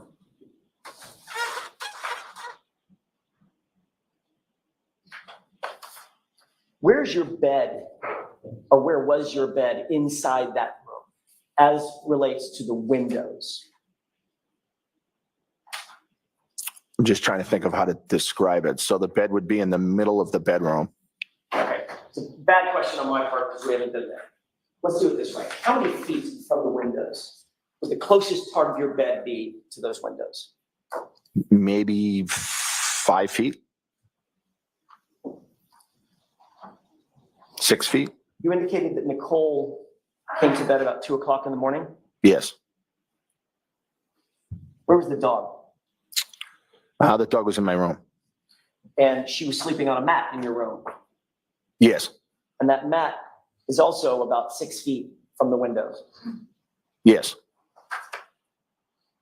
6 feet being from me to Miss Little. Maybe this far? Could be, yes. Maybe a little further, but yes. Maybe this far? Maybe.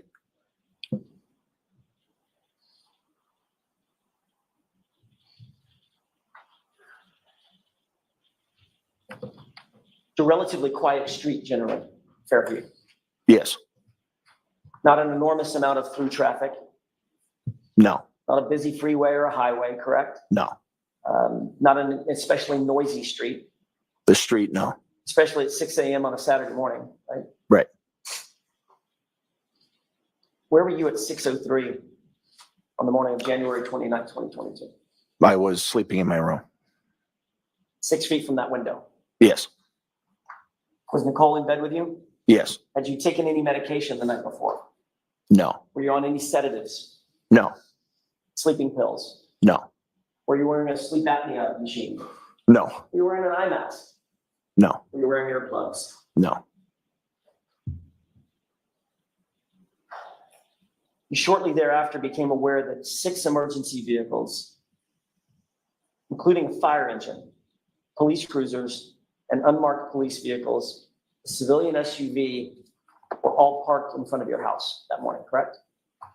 I'm not aware of what type of vehicles were parked there, no. You've seen photographs since this incident? Of the vehicles out front? Right. No. Are you aware that all of those vehicles had their engines running? No. Are you aware that all the emergency vehicles at least had their lights on, flashing lights? No. Were you aware that there were a number of first responders outside their vehicles, traipsing around your lawn? Was I aware? Were you aware at the time? No. Were you aware that there were emergency responders, first responders, who were talking to each other over the din of the wind and the snow? What? To communicate with each other? No. You're aware that there were 3 women on your lawn at one point? Just only after the fact. And at least one of those women was screaming to the top of her lungs at 6:03? No. Again, your German Shepherd was 6 feet from the window, correct? I don't know that for sure. That's where Matt was. Well, that doesn't mean that's where she always is. She also sleeps in the closet area sometimes. Oh, so now Chloe's in the closet. I didn't say she was in the closet. I said she sleeps in the closet area sometimes. Was she sleeping in the closet area that morning? I don't remember. Likelihood is she's sleeping on that mat 5 or 6 feet from that window, correct? Judge, I don't know. And your explanation, and by the way, we've already talked about this. Earlier that day, you've already indicated she was barking because she heard people and noises downstairs when you guys came in the house. Yes. And your explanation is that you and Nicole and Chloe, the German Shepherd, all slept through the entirety of that commotion on your front lawn. Yes. To be clear, you are a trained first responder. Yes. Yet during that entire event, after you were awakened, all that chaos on your front lawn, you never came out of your house to assist or investigate in any manner whatsoever, did you, Mr. Albert? Once I was awakened? Correct. No. We've talked about this a little bit, but I want to ask you a couple of other questions about the layout of the house. The house is sitting on top of a basement, correct? Yes. Or was at the time. Describe how you get to the basement from inside the house if you come in the front door. And when I say, I'm sorry to do this, I don't mean to interrupt you. There's 2 front doors that you go in, correct? Yes. For purposes of my question, Mr. Albert, I'm going to talk about the one that's right in front of you, the obvious one, as the front door, and the one to the right of it as you're looking at the house as the side door. Okay? Okay. Because I don't know how else to describe it. If you come in the front door, describe for the jurors, where is the basement door as compared to that? So you walk straight ahead. You pass the kitchen dining room area opening on your right-hand side, and there's a door on the left. How many paces? The door opens, how many paces to walk over and grab that door handle? I'm not sure, maybe 10? 10 full paces. Maybe, yeah. So Maybe 8, maybe 8. Albert, it's about 4 long steps, correct? Well, I don't know, you asked paces, so,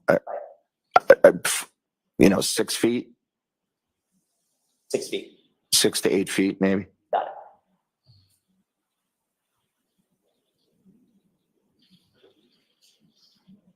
What was the basement used for in January of 2022? So the basement had a weight room in one of the rooms, and the other room was nothing at the time. It had been damaged, water damage due to an overflowed toilet. So part of the flooring had been ripped up, Yes, and that opened up some slab concrete downstairs. yes, There was also some plywood downstairs. yes, There were a couple of mats where the actual weights were, so they're not slamming down onto concrete. yes, But there was a good amount of that floor that was just exposed concrete. yes,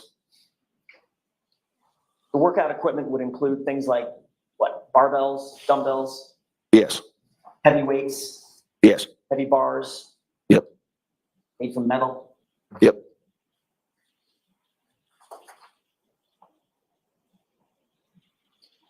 Once you're down in the basement, by the way, there's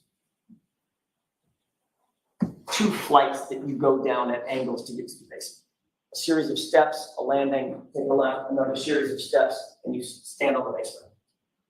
Yes, not a long staircase, very small, but Right. I mean, it's narrow and tight, but in other words, you don't just walk straight down a staircase. You go down to a landing, turn left, turns a little. go down, turn left again, and now you're in the basement. Yes.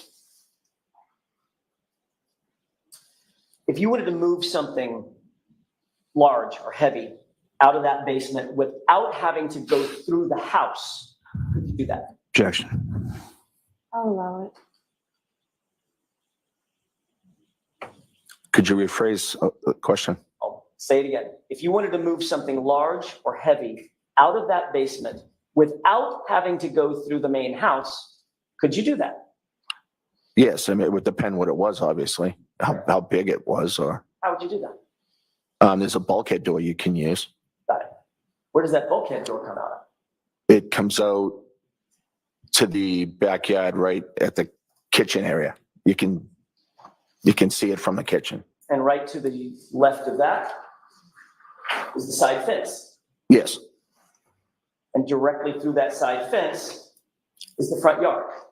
yes, The same side of the front yard as John O'Keefe's body was found. yes. Your Honor, I would ask at this point to mark a video.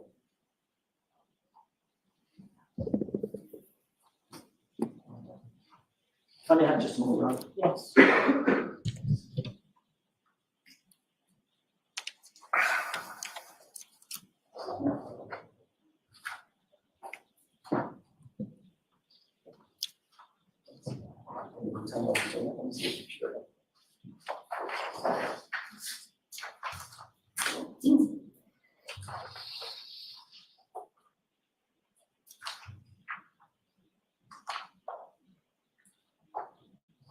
Mr. Jackson, would you like to take the morning recess? That'd be great.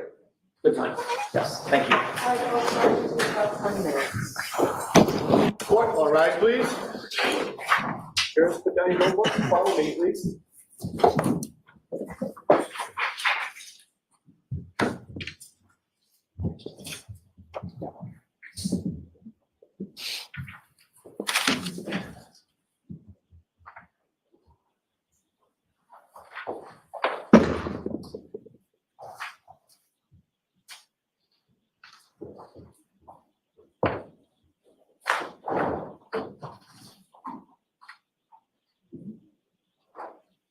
Thank you, maybe.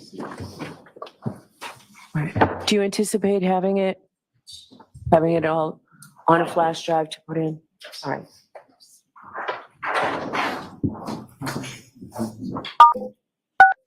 You are muted.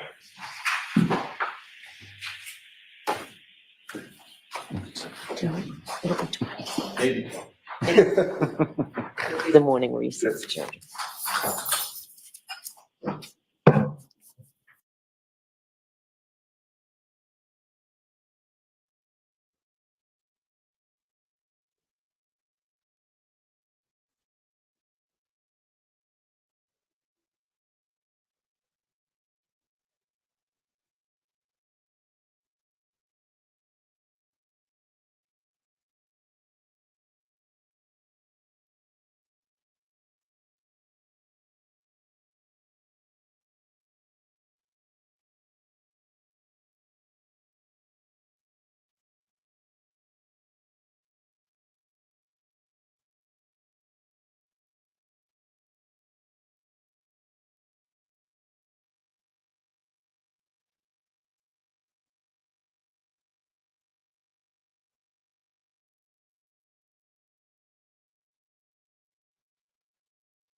Can you hear me now, guys? Hello, hello, hello. Hello, hello.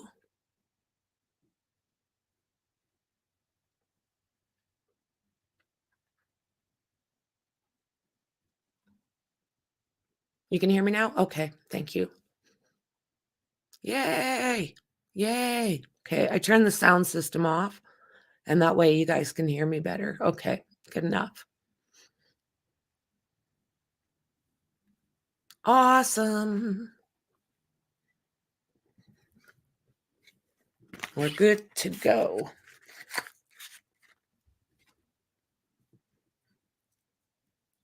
We'll get this figured out yet. No icon. No, it's not showing up because I've got that picture up.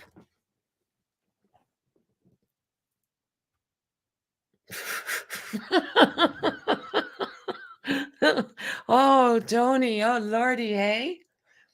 Good God. It's been crazy. My son gave me some ideas too. And the way he explained it, it made sense to me.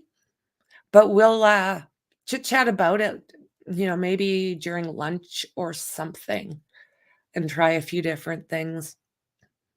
It's nice if we can do it on a stream, because then I can test everything out streaming, but I don't want to do it during a trial.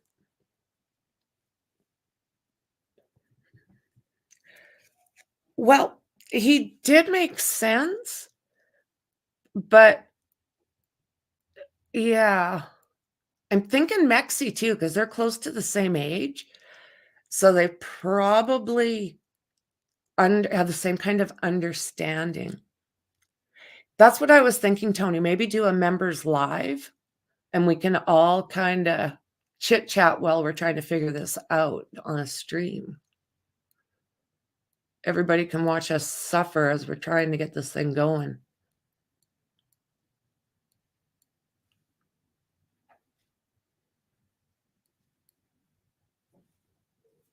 It's crazy. Easy like fried rice, my ass.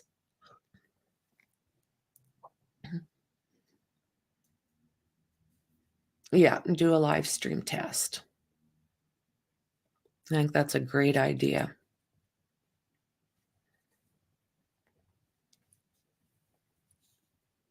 Yeah, I'm sure my son could probably drive here and get it figured out really fast for me, just due to his age and all the different stuff he's had to learn over time, right?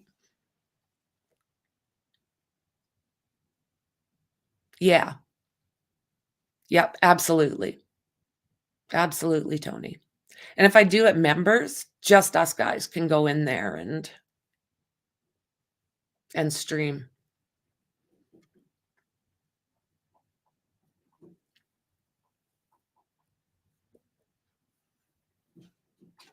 That's a good idea.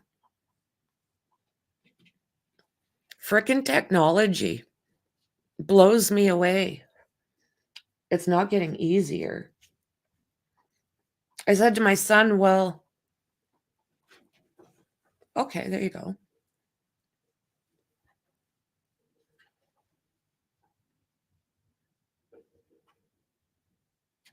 Oh, that makes sense, Tony. That makes sense.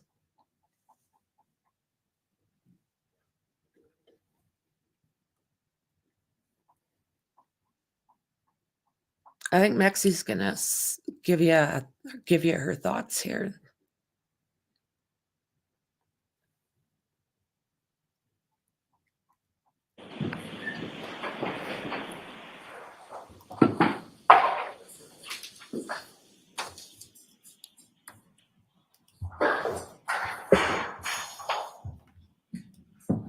Here we go. Yeah, makes total sense, Tony. Okay, please be seated, quarterback.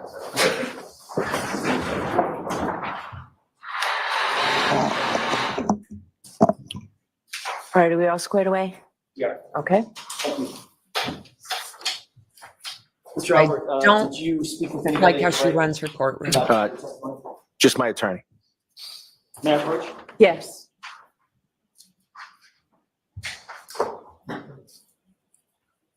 Take a look at this photograph, Mr. Albert. If you could please tell me if you recognize what's depicted in that photograph. Yes, it's the bulkhead stairway. Is that the stairway that you earlier described for the jurors as servicing the basement going into the backyard? Yes. May I approach? Yes. I would have asked to have this marked as next in order. Any judges? That's a good question. Thank you. Very good question.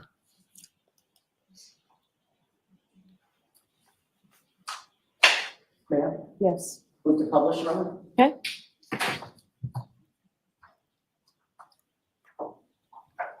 Do you see what's depicted on the television screen? Yes, Does that appear to be the same as what you're holding right there, that exhibit? it does. Yes. Okay, I'm gonna direct your attention, if I could, to the lower left portion of this photograph. And right there. Do you see that? Tell what that is. I can't. Let me highlight it one more time, right there. Maybe it's easier if you look on your photograph. I don't even know. Are you referring to the doorknob? Yeah, I got it here. Yes. I'm sorry, it's sort of hidden on that photograph, so I apologize. Is that the door that swings open or closed to close off the basement? Yes. Then if you open that door, it's in the open position now, correct? Yes. So the photographer is standing in the basement looking toward the doorway, correct? Yes. Then you climb 7 or 8 stairs, Yes. and that bulkhead door, which is where all the light is emanating, how does that open? So the bulkhead door opens straight up. Okay, at least in that photograph, it was hinged toward the house and would open up like a, I don't know, like a sandwich or something. It opens straight up to the bay windows that are in the kitchen. Got it, okay. Okay, that's all I need for that photograph. Your Honor, I have a flash drive with a video on it. I'd ask that this be marked as next in order. Court's permission. Assuming it's the same one, no objection. It's the same one. Exhibit 69. Thank you. Mr. Albert, I want to ask you to take a look in just a second at a video and then describe if you recognize what's in that video. I'll probably play maybe 5 or 10 seconds of it and then pause it. If that's okay. Okay. Court permission? Yes.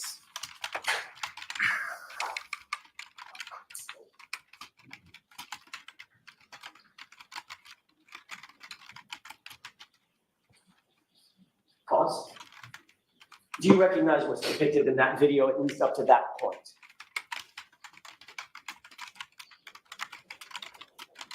No. Does that look like your basement door, although the bulkhead doors have been replaced different? The whole thing looks different to me. Let's go and play the video.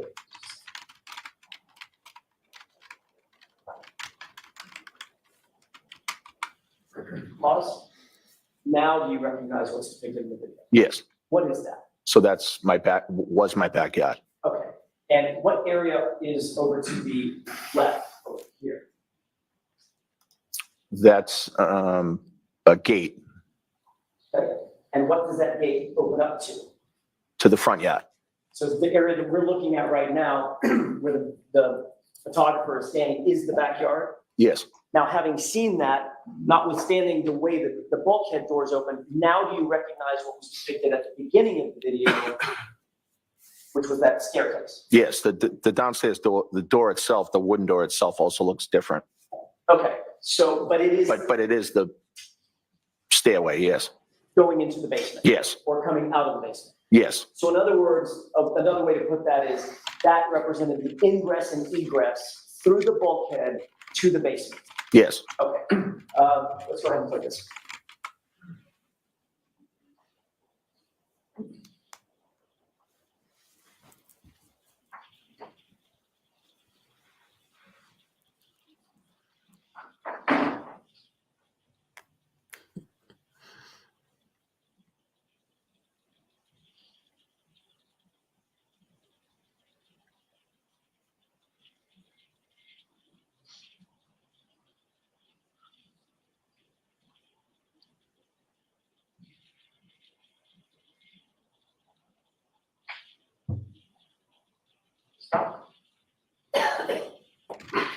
recognize what was depicted in the video? Bring the lights up. Thank you. Thank you, Your Honor. Did you recognize what was depicted in the video as it continued to play? Yes. Describe that for the jurors, please. It looked like the video was from walking from the backyard towards the front yard. So the video started at the bulkhead door, turned toward the fence, went through the fence, and right up toward the flagpole, correct? Yes. Is that an accurate representation of the layout of the house when you lived there on January 29th, 2022? Yes. With the exception of the bulkhead door having been replaced and maybe the basement door. Yes. By the way, the 34 Fairview house had been in your family at that time in 2022 for 2 generations? My parents built the house in the late 70s, 79 maybe. So if your parents are 1 generation, you and your family are another generation, 2 generations. Right. Nearly, maybe actually a little more than 50 years, half a century. That what? That it was the Albert home.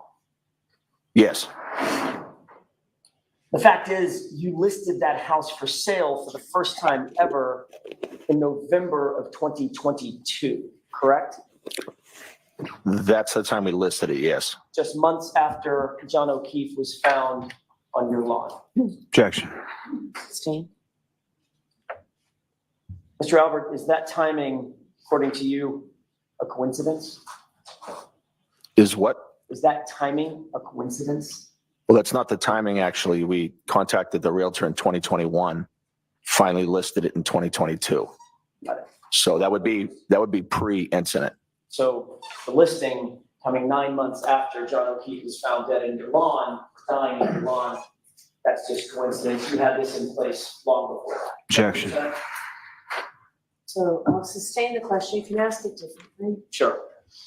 All I'm asking is the timing, November of 2022, listing that house for sale for the first time in November, that in your mind is just a coincidence.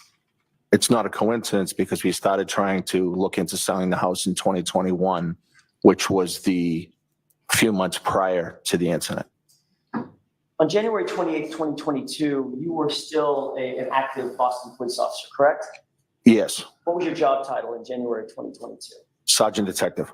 That means you not only respond to incidents, you actually conduct investigations as a detective, correct? Yes, primarily fugitive investigations. You have additional training in order to hold the title and hold a position as a detective, is that right? Yes. Not just a regular patrol officer, you have to have special training to get to the rank of detective, is that right? Yes. As a sergeant detective, that's above a regular detective, indeed, because you're a supervising detective, is that right? Yes. You have experience in training in order to hold that position as a supervisor in the detective spot as well. Yes, there's civil service tests for the rank, but yes. And you've investigated crimes, I mean, I'm guessing just a ton of different types of crimes, including assaults, manslaughters, homicides, kidnappings, things of that nature. No. You've never investigated anything like that? No. So what's the parameters of your investigative skills as you held that title of sergeant detective? So my parameters were investigating fugitive investigations. That was my specialty, I guess you could say. So you've responded to, obviously, to countless incidents and scenes as both a patrol officer Yes. as well as a detective. Yes. You've supervised the investigation of at least the fugitive type of crimes, correct? Yes. Fugitives trying to thwart investigators to try to find them, right? Yes. That's their whole, it's the cat and mouse thing, right? Right. You being the cat, correct? Sometimes. Yes. You're also trained in techniques, obviously any detective would be trained in techniques that culprits might use or suspects might use to sort of cover up investigations. I'm sorry, to cover up crimes, to thwart investigations, correct? Objection. Do you have that training, sir? No.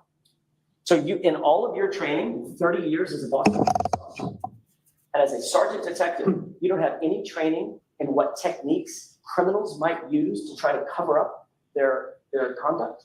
No, I've never gone to a training for criminals to cover up conduct, no. Never been trained in the fact that, I don't know, somebody might want to clean up blood at a scene? No. Objection. But the answer's stand. What about sanitizing a location? Objection. I'll allow it. No. What about getting rid of electronic data? You've got to have training in that. No. In other words, the fugitives that you chase down and try to find, you don't try to utilize electronic data to go after them? Sometimes we do, but I don't have any training in it per se. I mean, things like GPS data and phone calls, and text messages, communications, things of that nature, obviously. Yes. Yes. Clearly.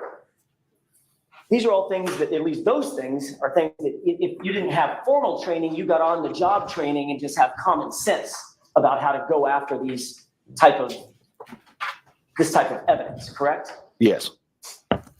Sir, you had an iPhone with a number ending in 0888 back in January of 2022, did you not? Yes. How many years did you have that iPhone as of January 28th, 2022? Of several years, I'm not sure how many, but multiple years.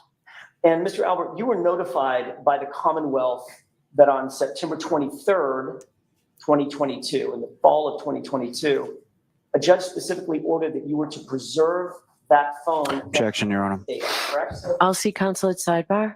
Oh, come on.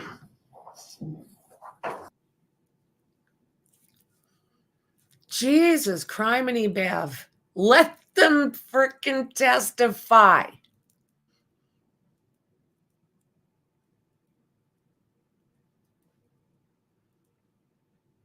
Unreal.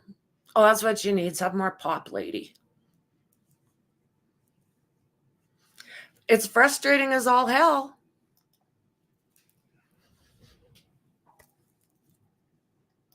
Nope.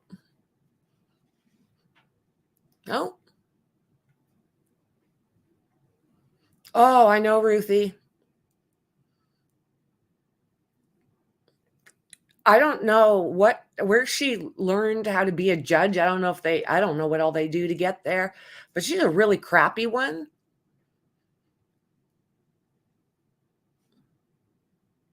I mean, we've seen some really good judges, and she's not one of them.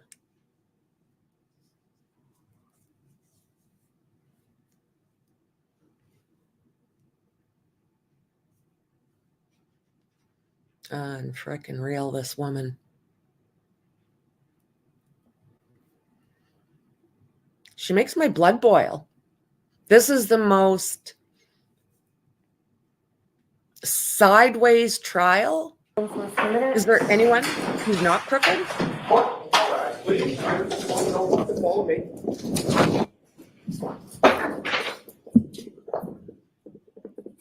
Oh, it is. And what now?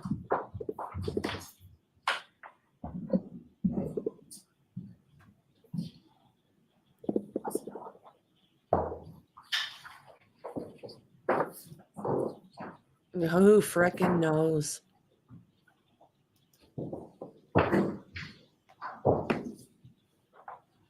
Yeah, I guess so. What the hell is this bitch's problem? Right, and I am going to see if his counsel here, he has a right to be present in the courtroom. May I step up for a moment, Your Honor? Sure.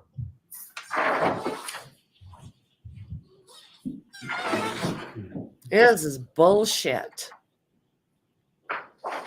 Let them speak the truth, Bev, and let's just call it a trial. Let's not call it a shit show.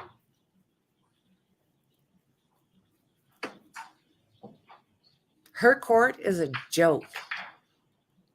I hope she's watching, reading all of the reviews. She'll do the same thing as before. They'll question him. And if it's okay, then they'll be able to follow this line of questioning. But she's going to make them state their case, and the jury doesn't get to see original reactions, original anything. She's running a shit show.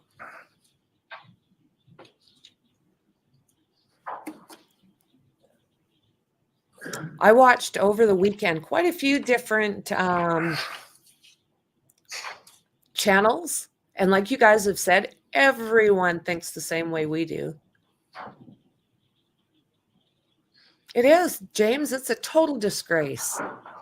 It makes my blood boil. It's hard to watch corruption, in my personal opinion. It's very hard to watch corruption.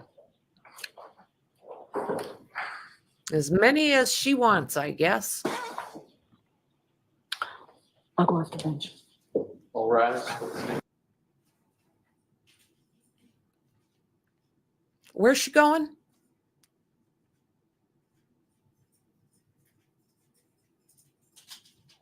Oh my God. She is dandy. Is it pissing you guys off as much as me? That's what she's doing, Ruthie. It's like a rehearsal. Hi, Jazz. You're exactly right. There's our number one fan. Sit down, Jazz. Sit down. You pissed off at Bev too? Auntie Bev sucks.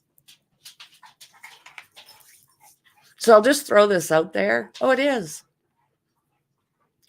Yep, number one fan. So my mother, we all know how much I love that woman, or not. She's a horrible person. Well, her first name is Bev.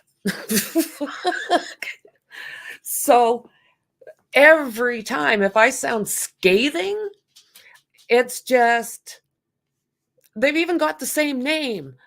And they're both like total biatches. So, like I say, if I've got a little bit of venom added in there, it's just like, okay. Both y'all are bitches. No. Well said. Well said. Oh, it does. It triggers me. It frickin' triggers me. Oh, there she is. All right, so Mr. Jackson, you can have revoir, dear. Delbert,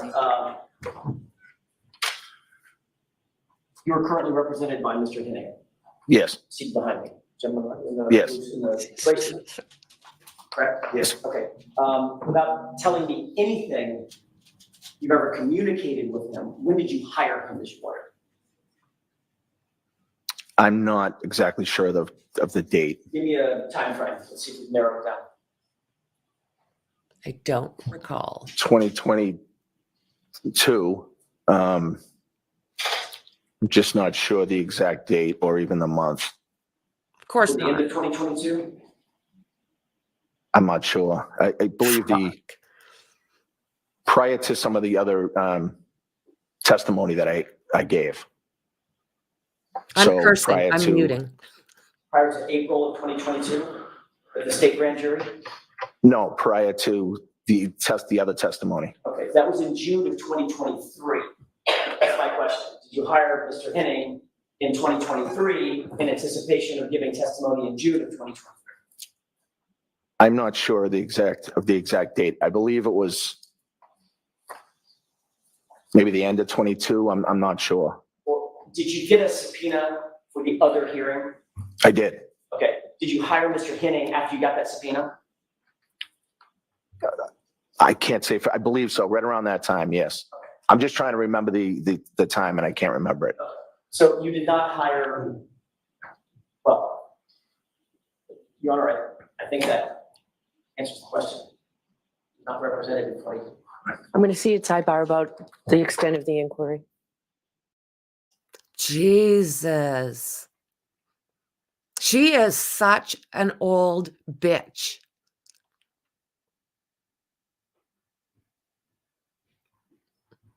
I'm dropping F-bombs over here on the regular, so I just can't believe the circus she runs. The only thing it's missing is the elephant.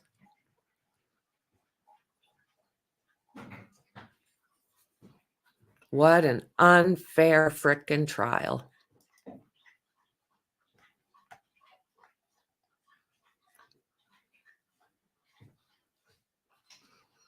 We still have the defense to hear. And can you imagine how painful that's going to be? How often Lally's going to be going, objection, objection, objection. He should be sitting there like Daryl Brooks and just put it up when he thinks every 2 minutes. Objection, objection.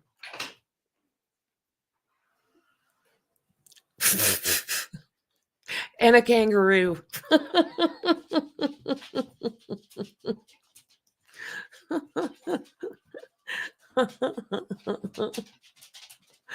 Oh my God, man. What a shit show.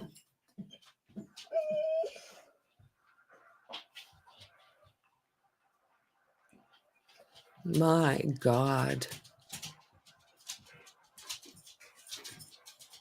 Sidebar.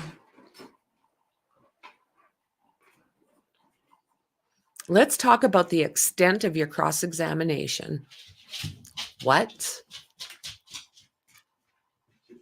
I mean, that's right. At least Brooks gave grounds for his objections.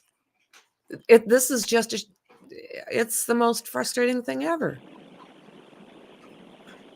She has no clue what she's doing. Thank you. Yeah. This just isn't how a court's run. May I interrupt? Yes. Thank you. You had received, and I want to draw your attention to 2023 now. I'm sorry. Now I'm doing it. The fall of 2022, September of 2022. Yes. Did you receive a notice on Commonwealth letterhead indicating that you were not to destroy or in any way manipulate any data on your cell phone? Destroy the phone itself, or to manipulate or destroy any data on that cell phone? I do not remember getting that letter. No. I'm going to read this for the record, Your Honor, if I may, with court's permission. Yes. Did you receive a letter that said, in essence, not even in essence, it should be quoted as the following, quote, you, Mr. Allen, Have a good day, are hereby Shauna. notified that the defense in the case of Commonwealth versus Kieran Reed, Norfolk Superior Court, criminal case number 22-117, has filed a motion pursuant to Mass R. Crim P. 17 for the production of any cell phones that you used between January 28, 2022 and February 28, 2022. Yeah. And or any data associated with those cell phones, period. The hearing on Ms. Reed's motion will be held on October 3, 2022 at 2 p.m. in courtroom 1 of the Norfolk Superior Court. You may be heard on the motion at that time. You are hereby placed on notice that these cell phones are the subject of pending litigation, and you must not alter, delete, destroy, or in any way manipulate any of these electronic data associated with the cell phones at issue. Period, end quote. Did you receive a notice from the Commonwealth with that language? I don't remember receiving that document, no. Were you told in any other capacity that you were not to get rid of or delete your cell phone? In other words, preserve your phone. Subsequent to me upgrading my phone, I spoke with the DA's office. So after that, they told me via a phone call that that was the case. So your testimony is you never received the notice that I just read, but you did talk to the DA and he told you to preserve, you were on notice that you were to preserve your phone. After. I Right, know well- you want to say that, Mr. Albert. My question is, did you have the conversation with Mr. Lowry? Yes. Okay. When was that conversation, sir? So I don't have the exact date of the conversation. I'm not sure. Who did you talk to on the phone exactly? Was it Mr. Lowry alone or was it a conference call? It was a conference call. Who else was on that conference call? I believe Steve Nelson and other witnesses in the case were on the conference call. Can you name those witnesses for us, please? I believe it was Brian Higgins. I believe Jen McCabe, Matt McCabe, And maybe somebody else, but I can't recall. Who initiated that conference call? I believe it was somebody in the DA's office, so either Mr. Lally or Steve Nelson, somebody like that. Did everybody just call into a central number, a conference line? Yes. And what exactly did Mr. Lally say to you during the course of that conversation about preserving your phone? During the conversation, Mr. Lally said that the defense had filed a motion to ask for the phones to be preserved. It makes sense. And anything Why else? would you get rid of them, dumbass? That's what I remember him saying. Did you volunteer that, oh my goodness, I just upgraded my phone last week, convenient. I don't have that phone anymore. No. You didn't say that to Mr. Lally? No. You just took the information that he gave you and hung up the phone and went about your business. Yes. Without notifying him that the very phone that he had just ordered you to preserve had just been destroyed days earlier. No, the phone wasn't destroyed. I upgraded the phone. The data was destroyed, sir. Correct? I did not destroy any data on any phone. Mr. Albert, I upgraded my phone. when you upgrade a phone, you know that the phone is set back to factory reset before your new phone is handed to you, correct? Happens every time. I don't know that. So if you have personal texts with your doctor, personal communications with Mr. Henning, your lawyer, you're just gonna hand that to a pimply faced kid at Best Buy and say, here's my phone? You know that data is destroyed when you upgrade your phone, right? I think some things come over across contacts, things like that. So I don't know that for sure. You can back up your data, sir, but the phone data is destroyed for all purposes. It's factory reset, correct? I don't know that. How long have you had a phone? That's an iPhone. Years. How many times have you upgraded your iPhone? Multiple times. Every single time you upgraded. You know that the phone prior, the data is destroyed on it, correct? Usually my contacts come over and my photos come over. So that's a You're backup. an investigator. no, I don't think I have that on backup, but okay. Irrespective, you didn't tell Mr. Lally that you had gotten rid of that phone. I was not asked that and I didn't tell him that. I see. You felt like if you weren't asked that, you didn't need to volunteer it, even though the conference call was specifically about preserving your phone pursuant to a judge's order. Correct? What was the question? You didn't offer to Mr. Lally that you had gotten rid of the very phone that he was telling you had to be preserved due to a judge's order. I did not. And you didn't seek any advice from, I'm not asking you for the communications. You did not seek any advice from counsel at that time for those purposes. I don't believe I did, no. Yeah, I'm just wondering. Sure.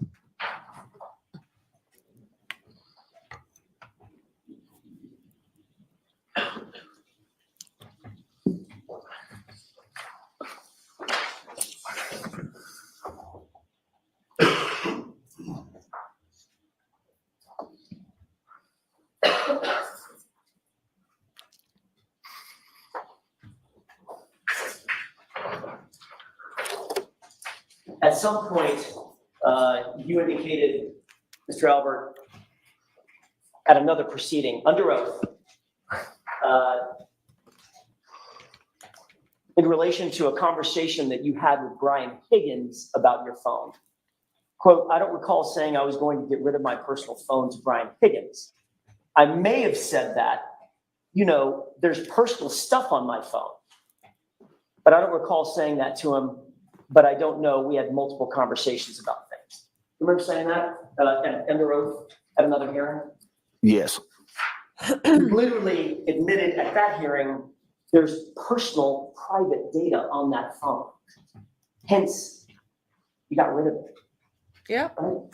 Yeah. No. You certainly wouldn't allow shit. some kid at the AT&T store to have your personal private data. You're a cop. No, I assume he doesn't have it Why would you assume that? because he took the phone and has it. And what do you think happens to the data on the phone, sir? Let's just use common sense. What do you honestly think happens to the data on the phone when you turn it in and upgrade your phone? I'm sure that the data's not there anymore, I'm sure. It's destroyed, sir, correct? I don't know that for a fact. I know that some things are transferred back to the new phone. You just said, no, the data is not there. Some data, I guess, isn't, yes. No, that's all I have. All right, Mr. Lally, any questions? No, Your Honor. Okay. All right, I'm going to take a short recess. I want to let this witness, if he chooses to have a few minutes. Jesus. Now she is going to go sit in the back and decide if it's okay to have that testimony. Like, give me a break. Unfrickin' real. You can't tell me as a cop for 30 years he does, especially an investigating detective, that he does not know about phone data. He is so full of shit. Oh my God.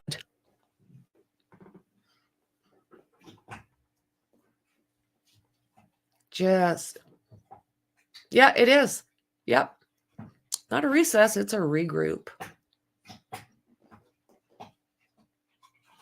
Unreal, you guys.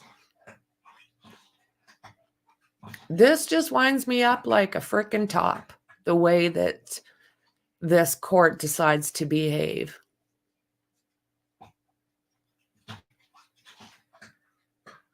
Yeah, regroup.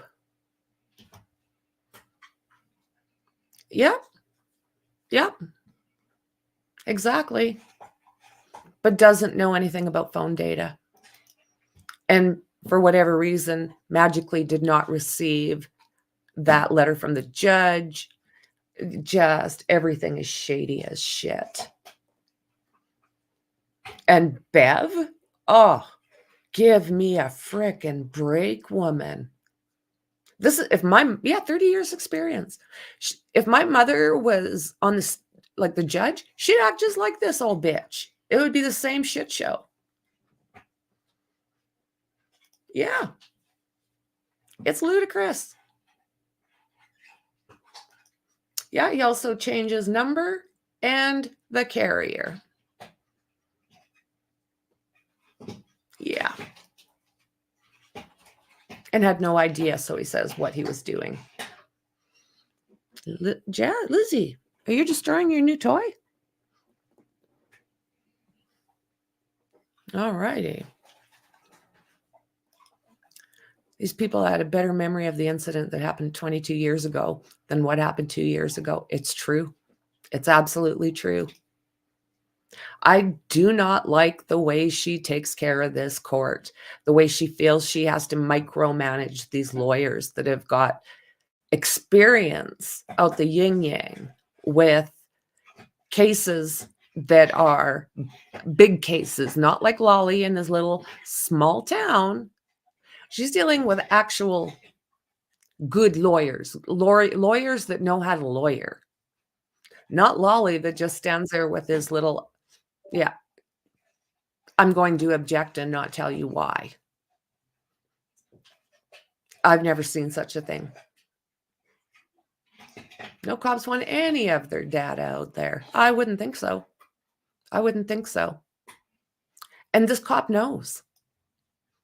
It's two-sided, and to Bev at least give the appearance that it's fair. True enough. She can't. She can't. Let's let the witness regroup. Unfucking real.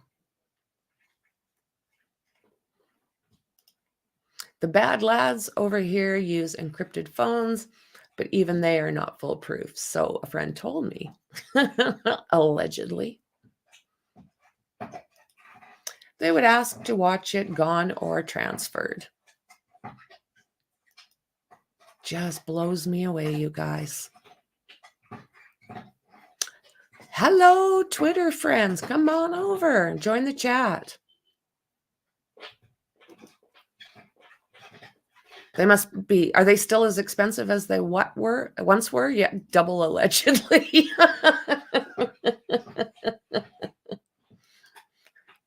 Absolutely. Yeah, absolutely. My mother worked for, it is so funny. She ended up working for child services. I don't know how the hell that happens when you mistreat your kids. Well, she was good with my brother.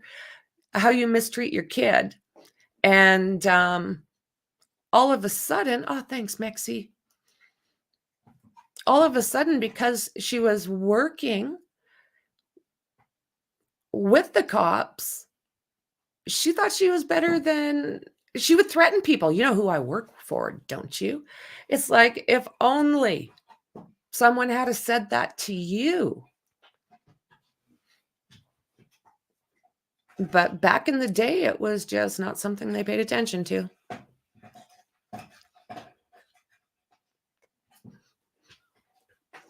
Welcome. Yeah, hiya, Twitter family. Oh, narcissism at its finest. Yeah, absolutely. Being raised by a narcissist is not a great thing, is it? Or marrying one, or even being around one. I choose not to be around narcissists, regardless if it's mother or anyone else.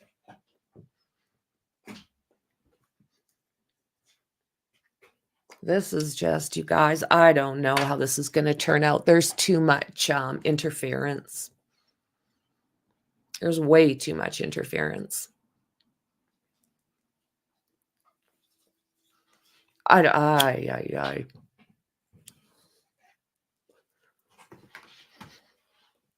If she was smart, she would just say it's a mistrial because, oh Lordy. No, we don't need to be around those humans, do we, Ruthie? And it's hard to sit here, and I'm sure we're all the same, to sit here and watch what we consider corruption being dealt at anybody. At this time, it seems to be Karen Reed. But too many people are victims. Oh, it does. Leaves you with a lot of trauma. Thus the fibromyalgia, Ruthie. That's my constant reminder of that old witch. It sure does.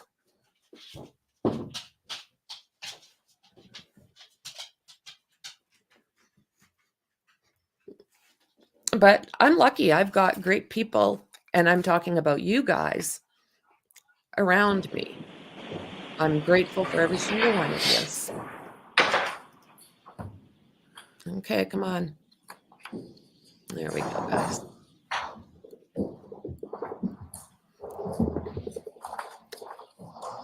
Oh, so you're gonna, yeah, here she comes. All right. Can you stand, please?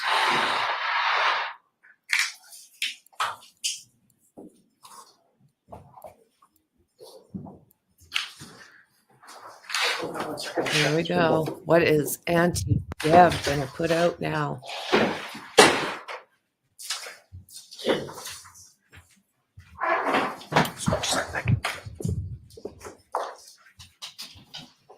Okay. All right, Mr. Jackson, go right ahead. Thank you, Your Honor. Is this Mr. Allen, Maria? you were notified by the Commonwealth that on September 23rd, 2022, a judge specifically ordered you to preserve that phone and all its data, the phone ending in 0888. Is that right? Yeah, at what time are you asking me that I was notified? That day or the next? On the 23rd? On the 23rd or the 24th of September? No. Isn't it true that you were provided a letter by the Commonwealth that stated? I don't know. That's what I'm wondering. Yes, there's no objection. Thank you. Quote, you are hereby notified that the defense in the case of Commonwealth versus Karen Reed, Norfolk Superior Court criminal case number 22-117, has filed a motion pursuant to Mass R Crim P 17 for the production of any cell phones that you used between January 28, 2022 and February 28, 2022, and or any data associated with those cell phones. The hearing on Ms. Reed's motion will be held on October 3rd, 2022 at 2 p.m. in courtroom 1 of the Norfolk Superior Court. You may be heard on the motion at that time. You are hereby placed on notice that these cell phones are the subject of pending litigation, and you must not alter, delete, destroy, or in any way manipulate any of the electronic data associated with the cell phone at issue. You received, end quote, you received that notice on either the 23rd or the 24th. Is that right? I did not. Honor, I would pose a stipulation. I spoke with counsel off the record, if I may. You both have a stipulation that I haven't seen? We just determined I'm happy to approach it. Why don't we approach quickly? Why does she have to see everything? Like, what the hell is wrong with this old bitch? If caught a suspect destroying evidence, would you charge them with it? Yes or no? Good question.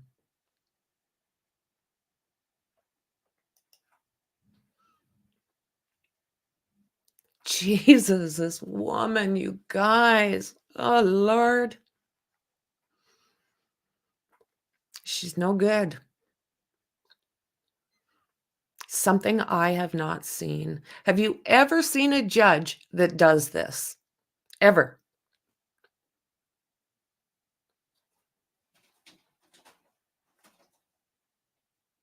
Frickin' brutal. Exactly.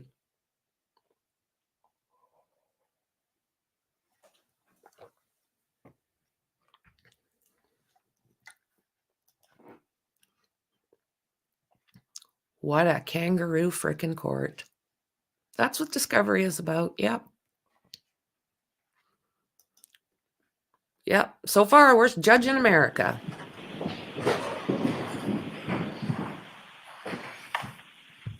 I'm going to mute. I'm about to curse.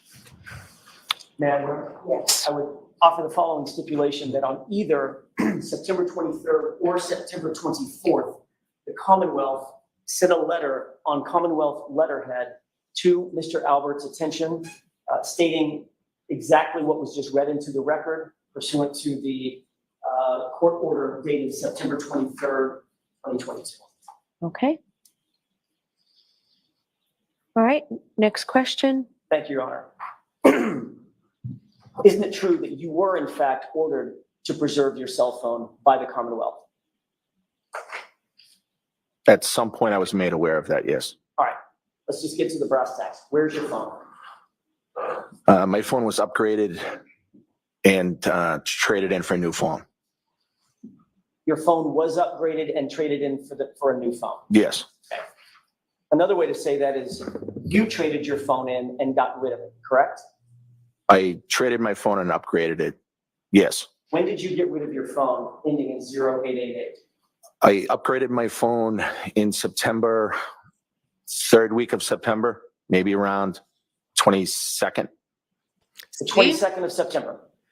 I believe so. I can't be sure the exact date. So according to you, look you what got she rid of did. the phone that was the subject of a court order preservation the day before it was ordered preserved, right?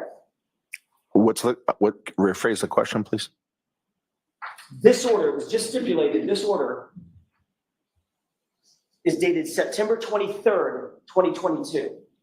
It was just stipulated that on the 23rd or 24th, you were then sent a notice to preserve the phone. And your testimony is on the 22nd, the day before this all happened, you upgraded your phone and got rid of it in total, correct? I upgraded my phone on and around the 22nd, yes. And you knew that all of the data on that phone would be factory reset and destroyed.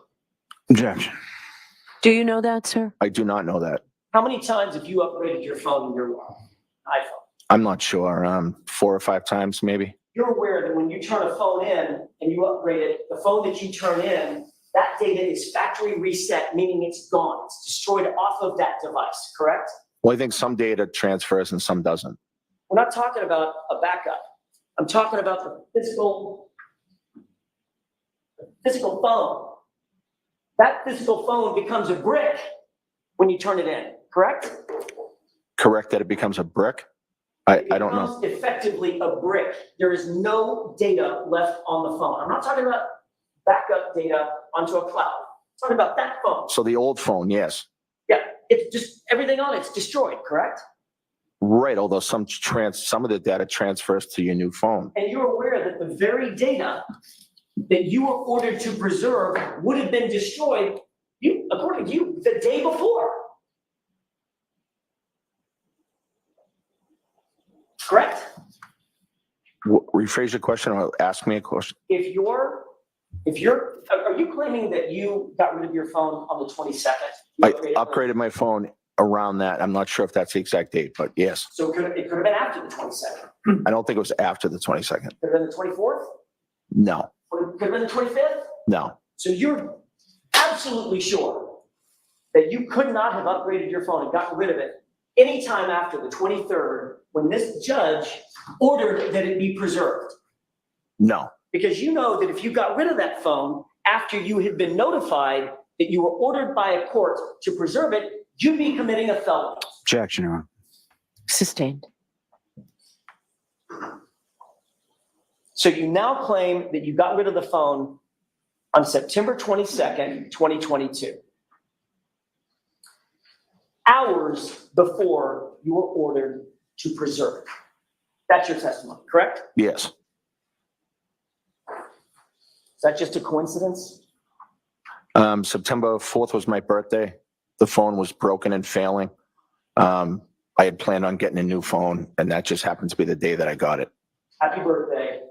Was that a coincidence? Objection. Sustained.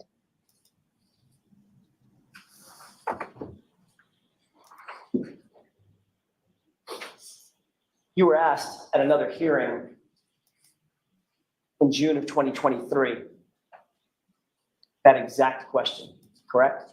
Whether it was a coincidence. You remember that? I don't. You recall being asked, quote, so it's just a coincidence that within minutes, hours, or days. Objection, Your Honor. Let's hear the question first. Within minutes, hours, or days of you trading in your phone, that phone you had in January of 2022, that you were ordered to preserve it. Answer, yes. Question, that's a coincidence? Answer, yes. Objection. Move to strike. I'll let that stand. Shut up, Lally. That was your testimony, wasn't it?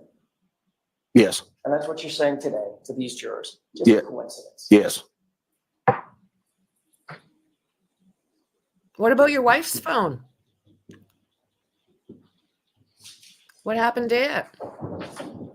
Did you and Brian Higgins agree with each other that you're both going to get rid of your phones? Objection. I'll allow that. No, He looks at Lally. Help me. You testified at the other hearing in June of 2022, quote, I don't recall saying that I was going to get rid of my personal phone to Brian Higgins. I may have said that, there's personal stuff on my personal phone. I don't recall saying that to him, but I don't know. We had multiple conversations about things, end quote. Remember testifying to that? yes, So you're not ruling out the fact that you may have told Brian Higgins that you intended to get rid of your phone, correct? no, You're not ruling out the fact that Brian Higgins may have told you that he intended to get rid of his phone. no. I don't remember him saying that to me. Your testimony was, quote, I know there were conversations about the phones. I just can't say if he was going to get rid of his phone or not, end quote. You testified to that, didn't you? Yeah, I have no idea what he was going to do. I'm asking, are those your words? Did you testify to that under oath? Yes, although I don't know the context of the time that they were asking that question. June of 2020. No, not the date of the hearing, but when they were asking if and when that conversation took place. Does it really matter? When it took place? I think so, yes. When you talked to Brian Higgins about getting rid of your phones, when do you think you had that conversation? I don't think I talked to Brian Higgins about getting rid of my phones. Well, you just said you can't rule out the fact that you had conversations with Brian Higgins about your phones and possibly getting rid of your phones. Right? No, I don't think that's what I said. You two discussed the fact that you both wanted to get rid of your phones. I don't remember having that conversation with Brian Higgins at all. Your testimony was, quote, "I know there were conversations about the phones, sir." Correct? Correct that that's what you're reading. So if you're having conversations with Brian Higgins about the phones, what the heck were you talking about? I don't know the timing of when they asked when those conversations were. Mr. Albert, So I'm leaving it open to you. I don't care when it was. I'm asking you, have you ever had a conversation with Brian Higgins about your phones, respectively? we may have, I can't remember that conversation specifically. Then why, in June of 2023, did you testify, "I know there were conversations about the phones with Brian Higgins," end quote? I'm not sure of the context of that. So now you just can't remember. No, I don't think I could remember during that testimony either. I think if you read the whole thing, I think I said I'm not sure. I don't remember. Your quote was, "I know there were conversations about the phones. I just can't say if he said he was going to get rid of his phone or not," end Right. quote. Right. Does that help refresh your recollection? Yes. So now as you sit here and you answer my question, did you and Brian Higgins have a conversation about your phones? I don't remember having that conversation with Brian Higgins. All right, let's shift gears.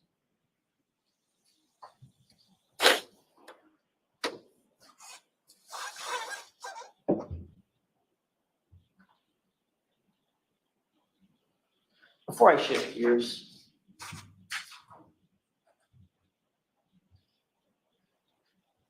you're aware that Brian Higgins has also gotten rid of his phone, correct? I am not aware of that until after the time you're talking about. So without qualifying your answer my question. As you sit here, you're aware that Brian Higgins has also gotten rid of his phone. I know at some point Brian Higgins, Yes or no, Mr. Albert? did he? Objection, Your Honor. Can you answer that, yes or no, sir? Yes. Okay. Now I'd like to shift gears and talk a little bit about Michael Proctor. Did Michael Proctor come into your home at 34 Fairview on January 29th? Yes. Michael Proctor? Let me rephrase the question. I want to make sure I'm not talking about Officer Lang, Officer Good. Right. Michael Proctor from the Massachusetts State Police, did he come into your home on January 29th? He conducted an interview with my wife, and I don't remember if it was the 29th or the 30th. That's what you're asking. Wasn't that interview on February 3rd? I feel like it was earlier than that, but it could have been February 3rd. Okay. Presume for purposes of my question that it was February 3rd that Michael Proctor interviewed your wife. Then he would not have come into your home on the 29th, 30th, 31st, 1st, or the 2nd. Right. And you know from your training, obviously, as a first responder, the first 48 hours of an investigation are absolutely critical, correct? Objection. Do you know that, sir? In that context, I don't. Okay. Next question. I mean, you're aware there's a TV show called The First 48. Objection, Your Honor. Assistant. Do you think the first 48 hours of a criminal investigation are critical? Objection. You do know that the longer you wait to properly investigate anything, the better chance that evidence can be manipulated or destroyed, right? You would agree with that. Yes. Did an investigator or any forensics team ever come into your house, ever, to photograph your entire home? No, I wish they had. Did an investigator, yeah, me too. Objection, Your Honor. Assistant. Did an investigator or forensics team ever come into your house to search for physical evidence? No. Did an investigator or a forensics team ever come into your house to search for trace evidence? No. Did an investigator or forensics team ever come into your house to take carpet samples, flooring samples from the basement, for instance? No. And to this day, you're aware that that's never happened. Yes. Sir, you were in the Marines before you were a police officer, correct? Yes. You're a combat veteran? Yes. How long were you in the Marine Corps? 4 years. During the course of your Marine and military training. Did you have any training in hand-to-hand combat? Objection. I'll allow it. Yes. In addition to your Marine training on the subject, did you also receive additional training from the police department through the academy or otherwise on basic hand-to-hand combat? No. So that's not part of the academy? Not hand-to-hand combat, no. Fighting techniques, use of batons, things of that nature? Defensive tactics. Defensive tactics, okay, that's fighting, right? Well, it's not hand-to-hand combat, no. Okay, fair enough. I may be using the wrong word. It's physical, it's training on how to either defend yourself or control another person physically. Yes. I mean, they're not gonna send you out there on the streets completely ill-equipped. They need to know that you know how to defend yourself and how to put somebody in custody that doesn't want to be in custody, correct? Yes. And that might include fighting. It could, yes. And beyond your Marine training and your police training, you're independently trained in techniques of fighting. Help me, Lolly. Help Have me, I Lolly. boxed before? Yes. Okay. Help me. And you've trained in boxing. It's not like you just walk up and smack a heavy bag, right? You'd have to rephrase it. You've trained, you're a trained boxer, you're a trained fighter. I've boxed in the past and I've trained to box, yes. Yeah. I mean, I've hit a heavy bag, Right. but I'm not a trained fighter. You're a trained fighter. All right, so there's an objection. You were standing, Mr. Lally. Yes, Your Honor. Jurors, disregard that. Mr. Jackson, no comments, just questions, please. Yes, Your Honor. Jesus. In fact, your boxing skills were featured in a TV show that you were featured in as well, correct? Objection. I'll allow that. No. You were in fact, no? That they were featured in a show? No. You're never shown on TV in a ring sparring with somebody?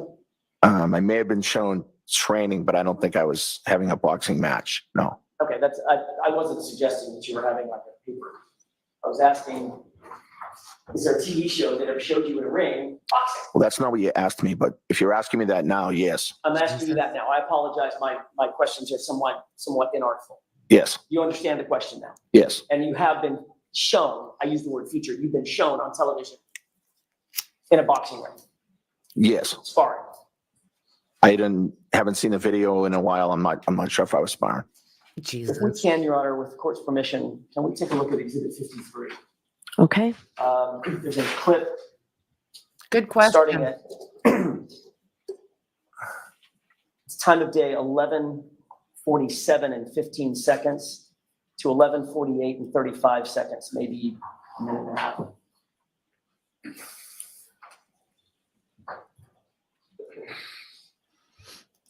Can you enhance that?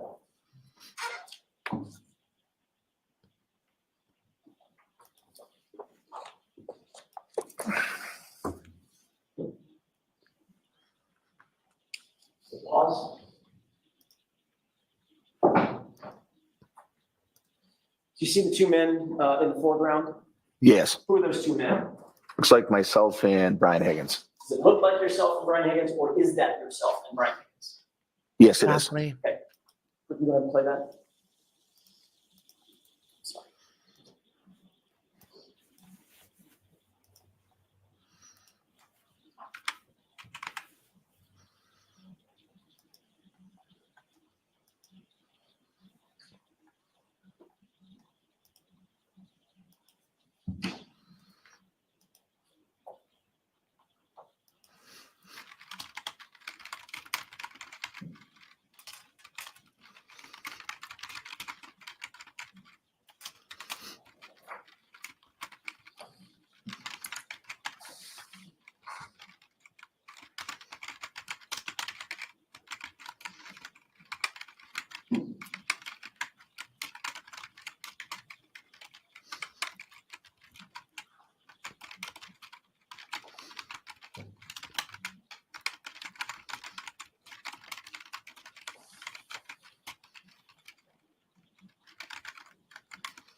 I've got one more clip to play, but I have a couple of questions, Your Honor. Let's take it down and you can put the other one up after the questions. Did you see what was displayed on that video? Yes. Had you seen that before? Part of it, yes. Is that what you and Mr. Lally went over in your preparation for your testimony? I don't think that we went over it, but he showed me a quick clip of it. When you say he showed you a quick look, did he ask you questions about it? I don't think so, no. Did you give him any answers about it? No, Any explanations? no, just, He just showed you the clip and? yeah, he just said, yeah, it looks like we were fooling around. Okay, so you did make an explanation, you've given him an Yeah, explanation for it. right, I said, I think we were just fooling around. Okay, it's the same thing you told us this morning, right? Right, Just fooling around. yeah, just having fun with my friends and hanging out and fooling around. What were you doing? Describe what you were doing. Having fun with my friends, hanging out, just being silly. Okay. Describe physically what you were doing in the video. I was playing around, sort of getting in a boxing stance. Okay. Otherwise known as the fighting stance, correct? Yeah, for a second, yes. Okay. And what did Brian Higgins do when you got into a fighting stance? It looked like he was kind of doing the same thing. Got We into a just, fighting stance as well, correct? yeah, What were you two talking about? You tell you talking. yeah, I don't know what we were talking about. We were just being silly, fooling around, having fun. Were you giving him advice on the proper way to get into a fighting stance or a boxing stance? No, You giving him some advice or some indicators about how to best position himself if someone is taking an aggressive stance against him? no. Is he telling you what he thought was a good technique for fighting or boxing? I don't think it was that serious. We were just playing, fooling around. But both of you were in fighting stances facing off against each other, correct? Yeah, for a second or two. And Mr. Higgins, you saw him bob his head and then start walking toward you like a boxer might, correct? Yeah, yes. And then you got down and pulled your pant legs up and you squatted down to indicate getting low, having a low center of gravity, correct? That would know that's indicating being silly. That Okay. And that's then at not. some point while you're being silly, you then faked a right punch toward him, correct? I didn't notice that, but I'm not sure. Of course. We'll take a look at the next part of this clip, which is at Jesus. time of day, 11:55 and 51 Cocktails, seconds. anybody? I'm sorry, 11:54 and 52 seconds. Oh my God, you guys. What are we watching? What the hell are we watching?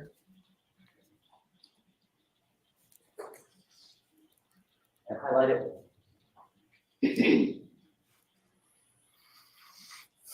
Okay, there's several individuals crowded around a table. Can you describe where you are and where Mr. Higgins is? Brian Higgins is the guy on the right with the hooded sweatshirt and the emblem on the back. I have a pointer. Do you want me to use it? That'd be great. It's a Harley emblem he's got on there. So that's Brian Higgins. In the and that's Harley me. outfit. Go ahead and play this. No, they don't. It's because they can do no wrong. They can act like idiot kids. Pause. Well, that could be something See what you totally did? different there. Yes. What'd you do when you slapped his Maybe right it's arm? the other thing. The What did I people do? thing. What did you do? What are you doing? It looks like I'm just being silly, fooling around. Okay. Like you're trying I'm to. gonna ask you for a little bit more physical description. What are you doing? Why are you grabbing him from behind? I don't really know. Is that a wrestling hold? No, I don't No, think. it's not. No, I don't think so. Is that some sort of a control hold that you've used in the past? Bear hugging somebody? No. That's not what That's it just looks a like you're silly doing. fooling around with Sorry, my buddy. buddy. Let's go ahead and play this. I've seen two male dogs do this. That's the thing. Exactly, James. Little bit of Brokeback Mountain happening, boys. That's what it's called. I just can't put it in there. I just don't want to say that out loud. You see what Mr. Higgins just did? I did, yeah. When you let him go, what did he do? I don't know. He did some kind of, I don't know, he pretended to knee me or something. Knee to the abdomen? Yeah, I don't know if it made contact or not, but Mr. Albert, I'm not suggesting by my questions that you two are actually in a fight. Right. That's what I was I'm wondering asking too about what he's the doing. code. Does it seem to Yeah, I don't, you that he's playing like or practicing like techniques in fighting?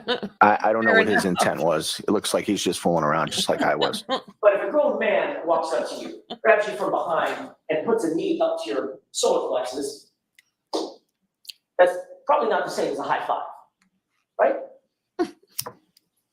What is your question? In other words, it looks like he's practicing some sort of fighting technique. Practicing? That's not how I see that. How would you describe it? I would just describe it as him fooling around. We're in the bar together. We're good friends, and we're just being silly and fooling. That's all. There's a number of people in that bar. You would agree with that? Yes. You see anybody else in that video at any time getting physical with one another? Objection. How much of this video have you actually watched? Not much. Okay, then let me ask a different question. Lordy. From your memory of that night, who are the only two people in the bar that seem to be getting physical with one another? Objection. Can you answer that? Sure. The only person I remember being physical with was fooling around with Brian. Okay, but just a little bit longer. Poke the pooch. Almost finished.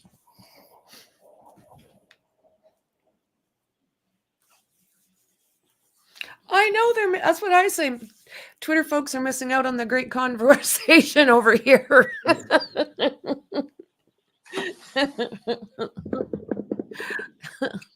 You guys are always enjoying. Crack me up. Let me take that down. Did you see the rest of that Not video? like Yes. No question that you two are being friendly with one another, correct? Yes. You would agree with that? Yes. Let's But get there's also no question that of all the people in that bar, the only two people that appear to be imitating fighting are you and Mr. Higgins, correct? In that video, yes. And is there another video? Do Well, no, I just don't know what everybody else was doing in the bar. you remember anybody else? You know, Julie Albert or I don't remember. Nicole I don't getting into recall. a scrap with someone? No. That was just you two, correct? Yes. Mr. Albert, this is minutes before everybody headed to your house at 34 Fairview, correct? Yes. Including John O'Keefe. Yes. Going back to the morning of January 29th,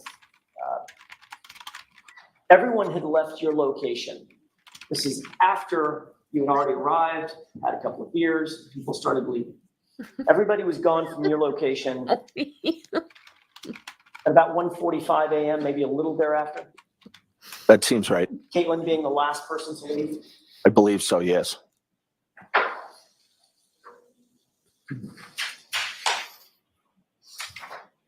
He's squirming. Like What did you do to get ready for bed, to settle in? I went upstairs and just lied in bed. The TV was on. I was just kind of watching TV. Mm-hmm. You have a nightstand? I do. Is it on your side of the bed or Nicole's, or you have one on each? We may have had one on each in that house.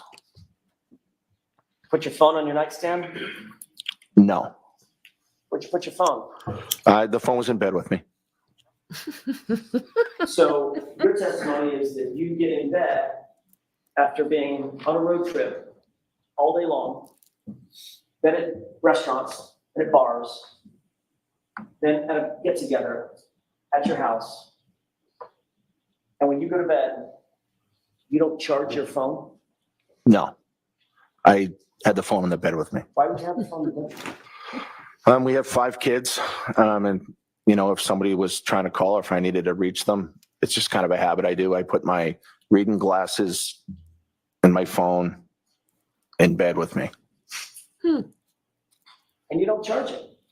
Sometimes I charge it, but not as a routine, no. So you're worried about having your kids out, they might need to get a hold of dad, so you make sure that your phone is nice and close, but it can just run out of batteries? Well, if it's dying, then I'll put it in the charger, but if not, I just leave it on the bed. And what about that night? That night, the phone was on the bed. How do you know? Well, I remember the phone being on the bed. You have a specific recollection from 2.5 years ago about the state of the battery charge on your phone such that you know that it was in your bed that night? No, I just know as a routine, I keep my phone on the bed with me. That's not what you just said. You just said it depends on whether or not the battery needs to be charged, whether or not you charge it. My answer is that sometimes I, of course, charge my battery, Of course you have. but I sleep with the phone in my bed. Every single night? Yes, mostly every night. I thought you just said 4 questions ago, it depends on whether or not the phone needs to be charged. Sometimes you keep it in bed, sometimes you put it on the charger. If the phone needs to be charged, I charge it, but I sleep in bed with my phone. Mr. Albert, did your phone need to be charged that night? I don't remember if it did, but I slept in bed with the phone. You've been on a road trip most of the day, correct? Yes. You've been out at bars that night, correct? Mm-hmm. Is that yes? Yes. You weren't charging your phone. We saw the video. You weren't charging your phone at the bar. Right. So when you got home, clearly put your phone on a charger, didn't you? But I did not. So if your kids needed to get a hold of you, why would the phone being in your bed be any assistance to you instead of just on the charger at the nightstand? That's just what I've always done. I just keep it in my bed. My wife does the same thing. So now you've got 2 phones in the bed. Yes. Okay. And your glasses. Yes. Right between the 2 of you. Yes. Got it. Yeah, right. Your phone have a ringer on it? It does. Ever thought about maybe turning the ringer on just in case the kids need to get a hold of you? Sometimes it's on vibrate. Sometimes it's on ring. It depends. Yeah, depends on you. You just put it on ringer. Wouldn't that make more sense to go to bed, put it on ringer? Objection. Why? Can you answer that? All I can answer is that I sleep with my phone in my bed. That's just what I do. And you know what I'm about to ask you. This is why you're saying you sleep with the phone in the bed, correct? All I right, s- so that's sustained, that's stricken. Come on, Mr. Jackson. All right. What? What else is in the bed with you? Your keys, your wallet, any other pocket items? No. Just the phone and your glasses? Yes. And Nicole's phone, Yes. right between the 2 of you? Usually, yes. What about that night? Yes. Sir, did you make any phone calls after you went to bed between the hours of 1:45 a.m. and 6:30 a.m.? Yes. Who did you call? I inadvertently called Brian Higgins. Butt dial. This is the butt dial. I don't recall the exact time. So how does that work? You are After 2. you open it up with your butt and then you send the In message. 35 seconds. Does that sound familiar? Yes. Did you speak to Brian Higgins at any point between 1:45 a.m. 6:30 a.m. that night? No. You say you inadvertently called him at 2:22 in the morning. Yes. How did you inadvertently call him? Well, I don't know because it was inadvertent. So I have to explain that. Well, it's kind of like a butt dial. I don't like the butt dial. All right. How long have you used an iPhone? A long time. Yep. As a matter of fact, you've been asked this question before, haven't you? Yes. Hence my question. You knew what I was going to ask you. Objection, Your Honor. I'll withdraw.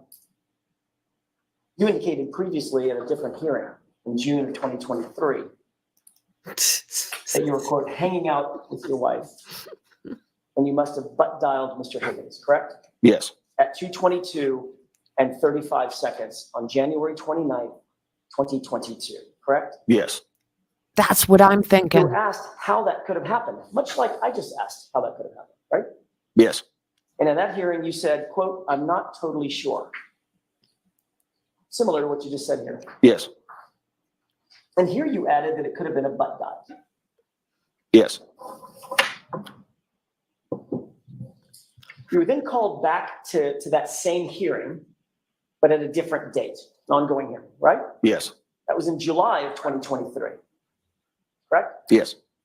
You then changed your testimony and said, and I don't mean to be indelicate, but your testimony was then that you were you were in an intimate situation, I'll put it that way, with Nicole at the time.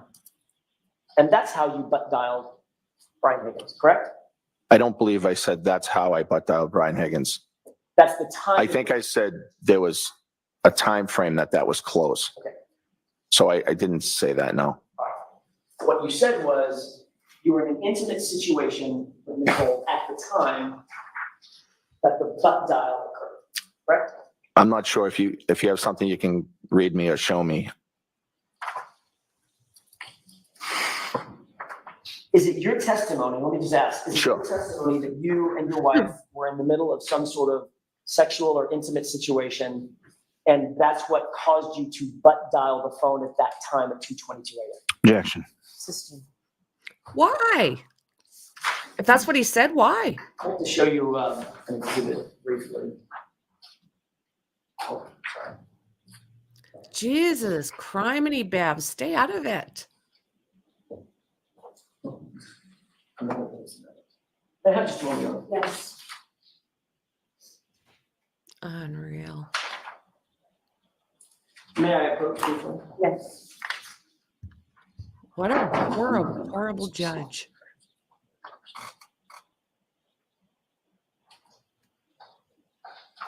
Sir, I just want to find out if this refreshes your recollection. Look at lines 11 through 13. And then let me know when you're prepared.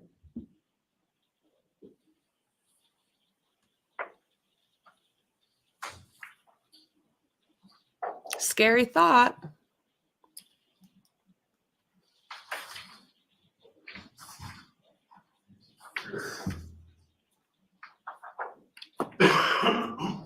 Tony.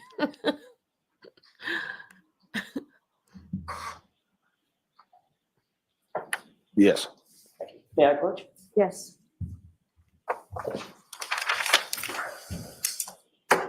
Does that refresh your recollection that you indicated at the other hearing that Just the first part of that first. Does that refresh your recollection? It does. Okay, now you can. Thank you, Your Honor. Jesus. Isn't it true that at the other hearing, you indicated that at or around the 2:22 time frame, you and your wife were in bed together in an intimate situation? Yes, around that time, I think it reads. I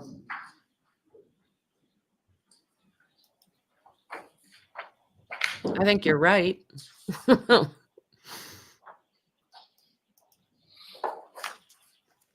I think you're right.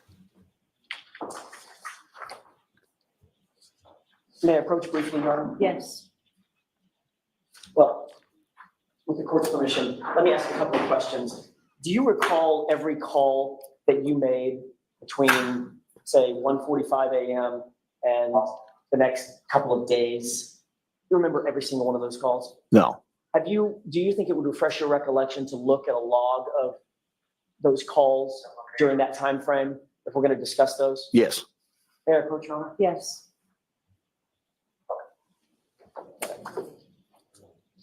Jesus, this woman.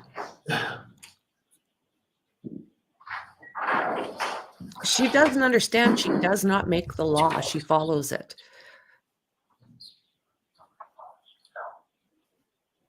Look at how she sits up there. It's just like, what the mofo? I'll show it to you. Never seen such a thing. May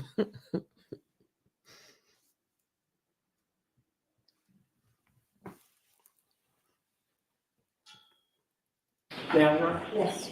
Oh, lordy, lordy. That's a 2 pages worth of documents. If it refreshes your recollection as we walk through this, with the court's permission, let me know if you need to refer to that. Right. I'm not going to be able to read it right now. I'll do it as you ask. Correct, yeah. No, you don't need to read it right now. Just wanted to have it in front of you. By the way, you've seen I can see these that. records before, correct? At the other What a mess. hearing proceeding? I've seen some records before, yes. I don't know if these exact records or not. All right, and you've acknowledged that at least the first page, these are your phone records for the number ending 0888, correct? Yes. Okay.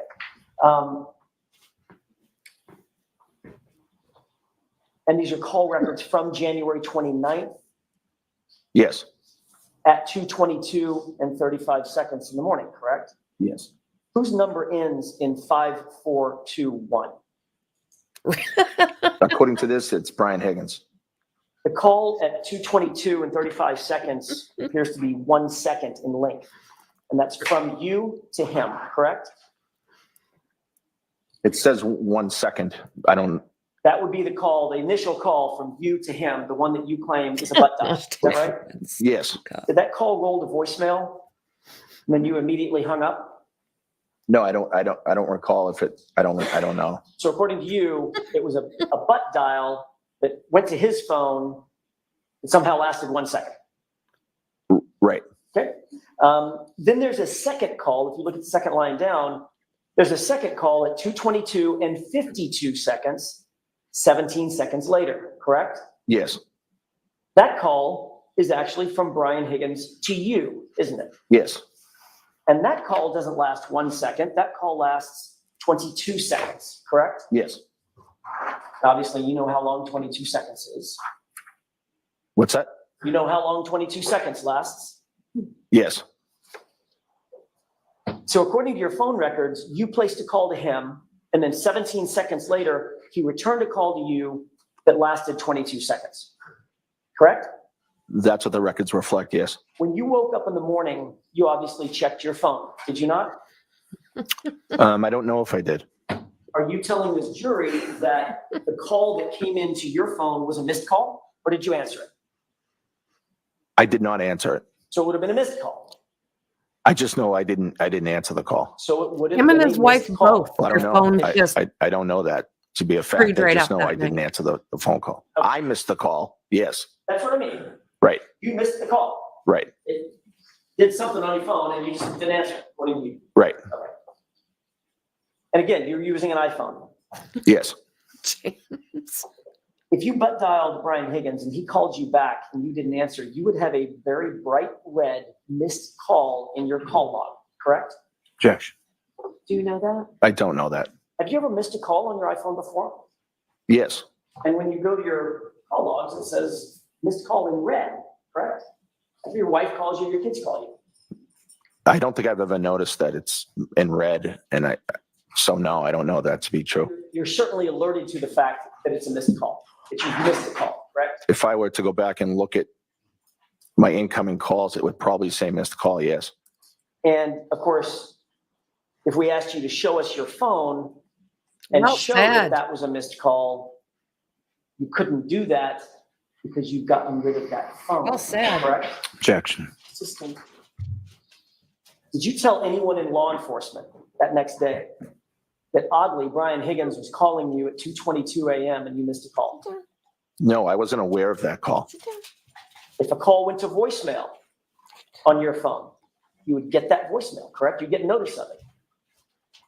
If I checked my voicemails and there was a voicemail, I would get it, yes. That's my question. Did you get a voicemail from Brian Higgins? No. Which means he didn't leave a voicemail. Right. Which would suggest that you answered the call, correct? Objection. System. Let's talk for a second about this butt dial. You went to bed and you closed and your phone was, you closed and locked your phone, correct?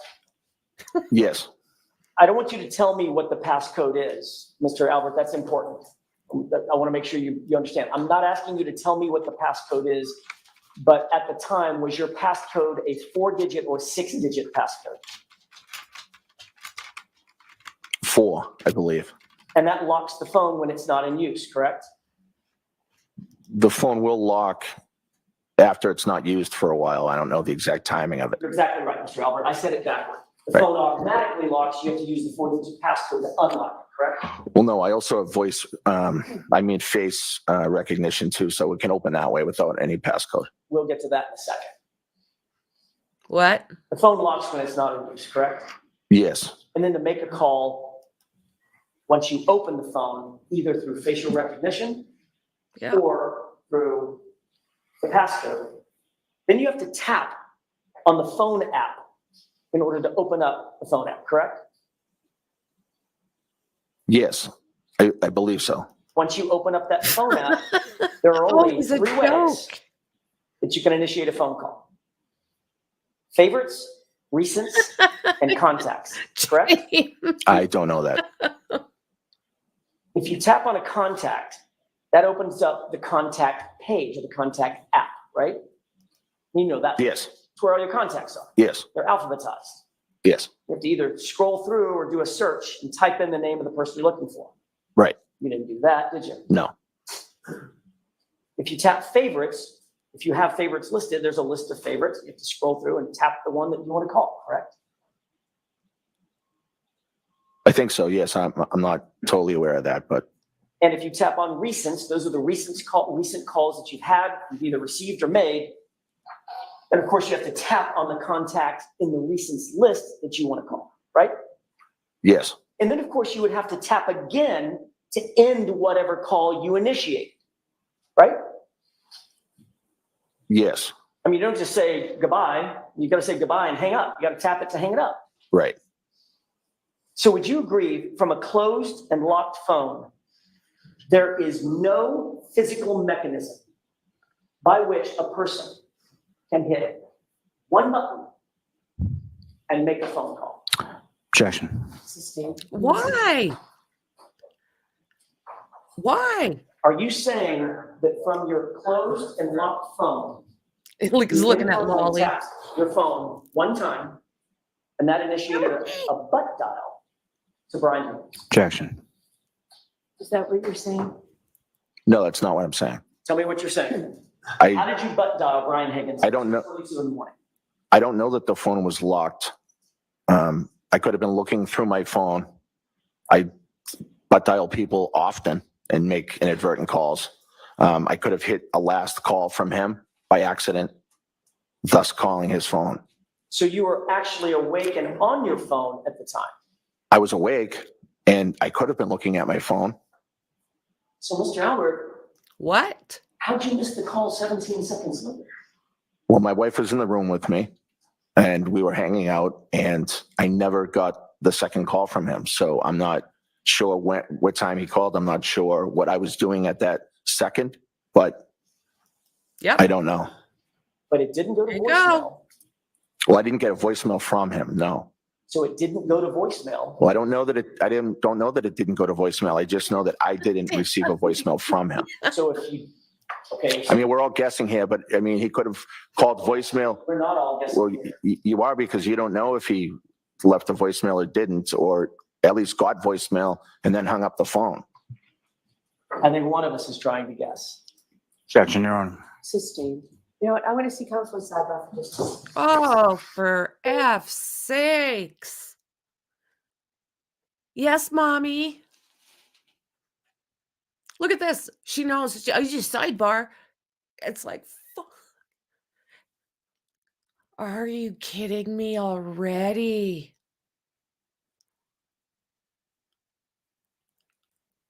Yeah, that's it.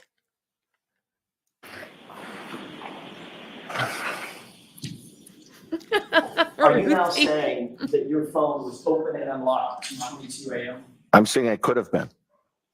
Are you saying that it was? I don't know. Mr. Albert, you were the only person that was there with your phone. Was the phone unlocked and did you make a call? Objection. Can you answer that? Sure, I don't know. And 17 seconds later, again, presuming you're the only person there with the phone, did you answer that call? I did not. And he You makes would agree himself that in look so order to answer a stupid. call, you can't just look at your phone to answer it. It has to be swiped physically, correct? I don't know. I think you can hit, I think it comes up green or red for the phone call, whether it's locked or not, and you can hit green. Right, but you have to hit a button. Yes, Did you hit a button to answer a call from Brian Higgins? I don't mean to talk over you. Please let me finish my question. Did you hit a button to answer a phone call from Brian Higgins at 2:22 and 52 seconds in the morning? not that I know of. You do know that that phone will not answer on its own, correct?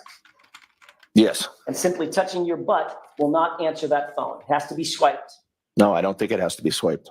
You'd agree that a 22-second call from Brian Higgins had to have been answered by you. Isn't that right? Objection. Do you agree with that? No, Did Nicole, who else was in the room? just myself and my wife. And Chloe. Yes, but Chloe's not a human, so it was myself and my wife. By process of elimination, Nicole didn't answer that call, did she?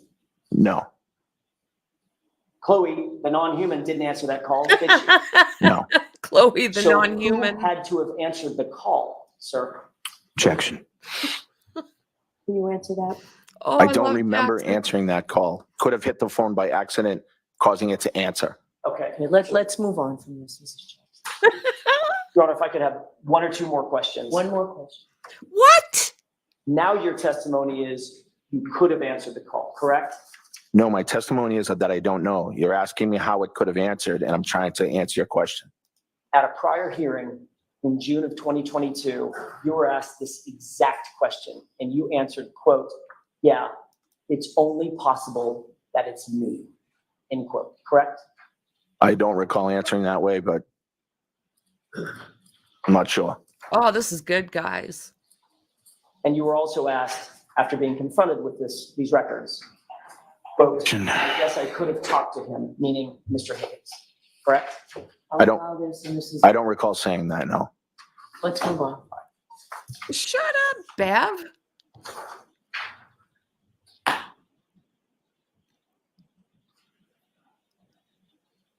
Just Did you have any conversation watch with your Brian mouth. Higgins about a 2:22 a.m. phone call?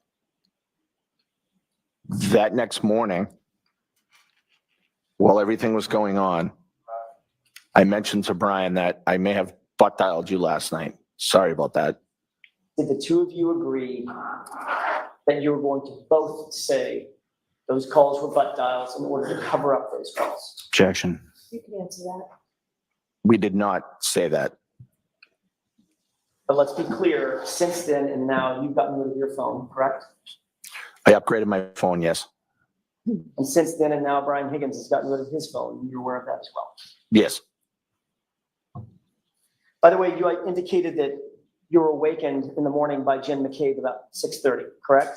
yes, And when you woke up, you said you grabbed your phone to make a call. Is that right?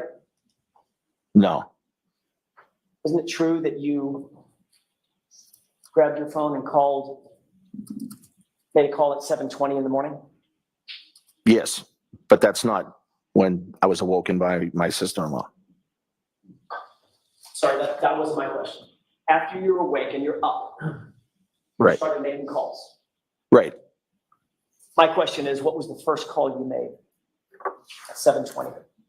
Can I look at this? If that refreshes your recollection with the court's permission. Yes. At 7:20, I called Brian Higgins. Mr. Albert, you have 6 siblings and 5 kids, right? Yes, You have in-laws, cousins, huge family, correct? yes, But on the morning you find out that John O'Keefe is laying dead or dying on your lawn, the first call you made at 7:20 was to Brian Higgins. Is that Boom. right? yes, The same person you had a call with, or at least the logs indicate you had a call with at 2:22 in the morning, correct? yes. During that 7:20 a.m. call, did you two discuss the 2:22 a.m. calls? No. But you just said that you told him, oh, I think I may have butt dialed. Yeah, that was later in the morning when he came to the house. Not on that 7:20 a.m. call. No. What did you talk about on that 7:20 a.m. call? I informed him of what was going on at my house. We were out the night before, and I thought it was important for him to know what had happened. Oh, he's just So I have massacring a him. couple of more questions about the phones or the phone usage that morning and the day, throughout the day. You called Brian Higgins at 7:20 a.m. for 1 minute and 56 seconds, correct? Yes, Brian Higgins called you at 7:30 for 5 minutes and 47 seconds. yes, You called Brian Higgins at 7:57 a.m., spoke for 12 minutes and 33 seconds. yes, Good You then called question. your brother, Kevin Albert, at 9:40 a.m. and spoke for 1 minute and 5 seconds. yes, Chief Berkowitz called you at 9:50 a.m. and left a voicemail. Is that right? He didn't leave me a voicemail, but I think he called me. You called Chief Berkowitz back at 9:54, 4 minutes later, and spoke for 4 minutes and 40 seconds, right? Yes, You called Jim McCabe at 11:30 a.m. Is that right? Yes. Jim McCabe called you back at 12:20 p.m. You spoke for 7 minutes and 52 seconds. Yes. You called Kevin Albert again at 2:01 in the afternoon and spoke for 8 minutes. Yes. You called Kevin Albert at 6:45. I'm sorry. You called Brian Higgins at 3:24 p.m. and spoke for 6 minutes and 5 seconds. Is that right? And if it refreshes your recollection, there's a second page, second log. You'll turn your attention to the 3:24 p.m. time frame. Trying to find it.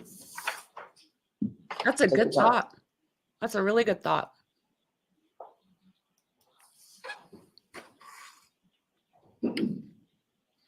What time are you referring to? 3:24 p.m.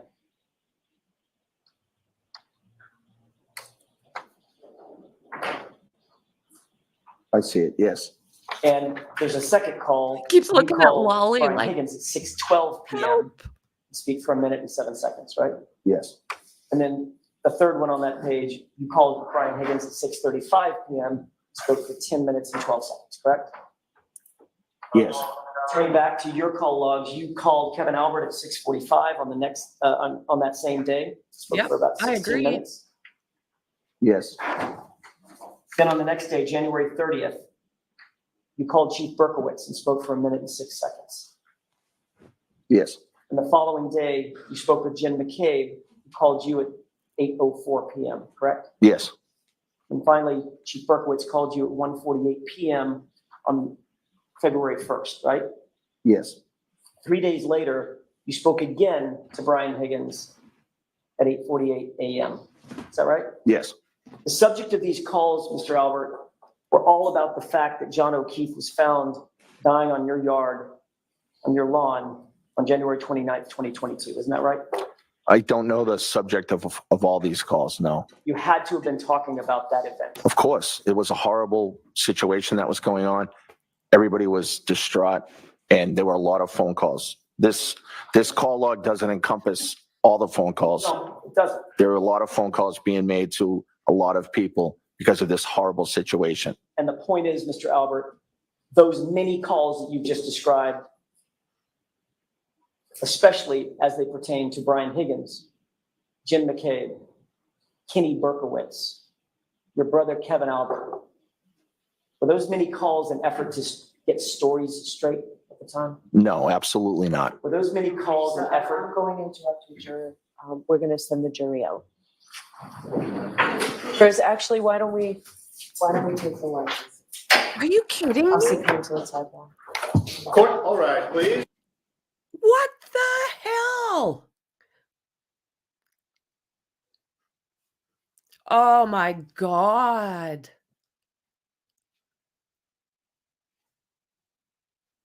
What's wrong with this frickin' woman?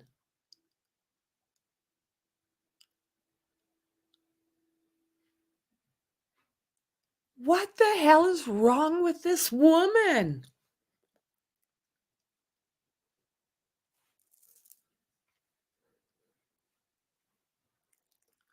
Whoa.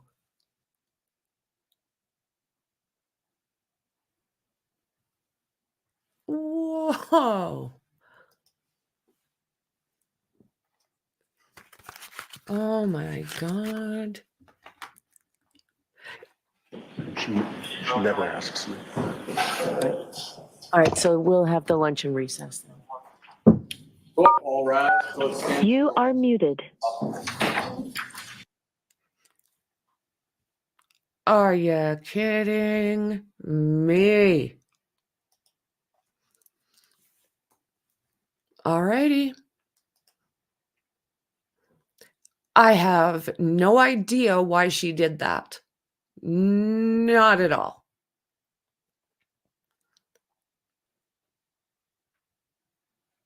No, they get their lunches in.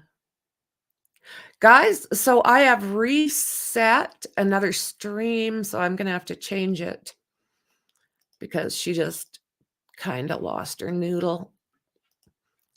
She looked like an angry mommy. So I've set another stream for an hour from now. So I'm going to work on the soundboard. So thanks for being here this morning, guys. That was an interesting freaking morning. Bev is like, oh my God, what the hell's wrong with that woman? Ay, chihuahua. So guys, thank you very, very much for hanging out with me this morning. I appreciate you guys, and I'll see you in about an hour in the next one. Bye.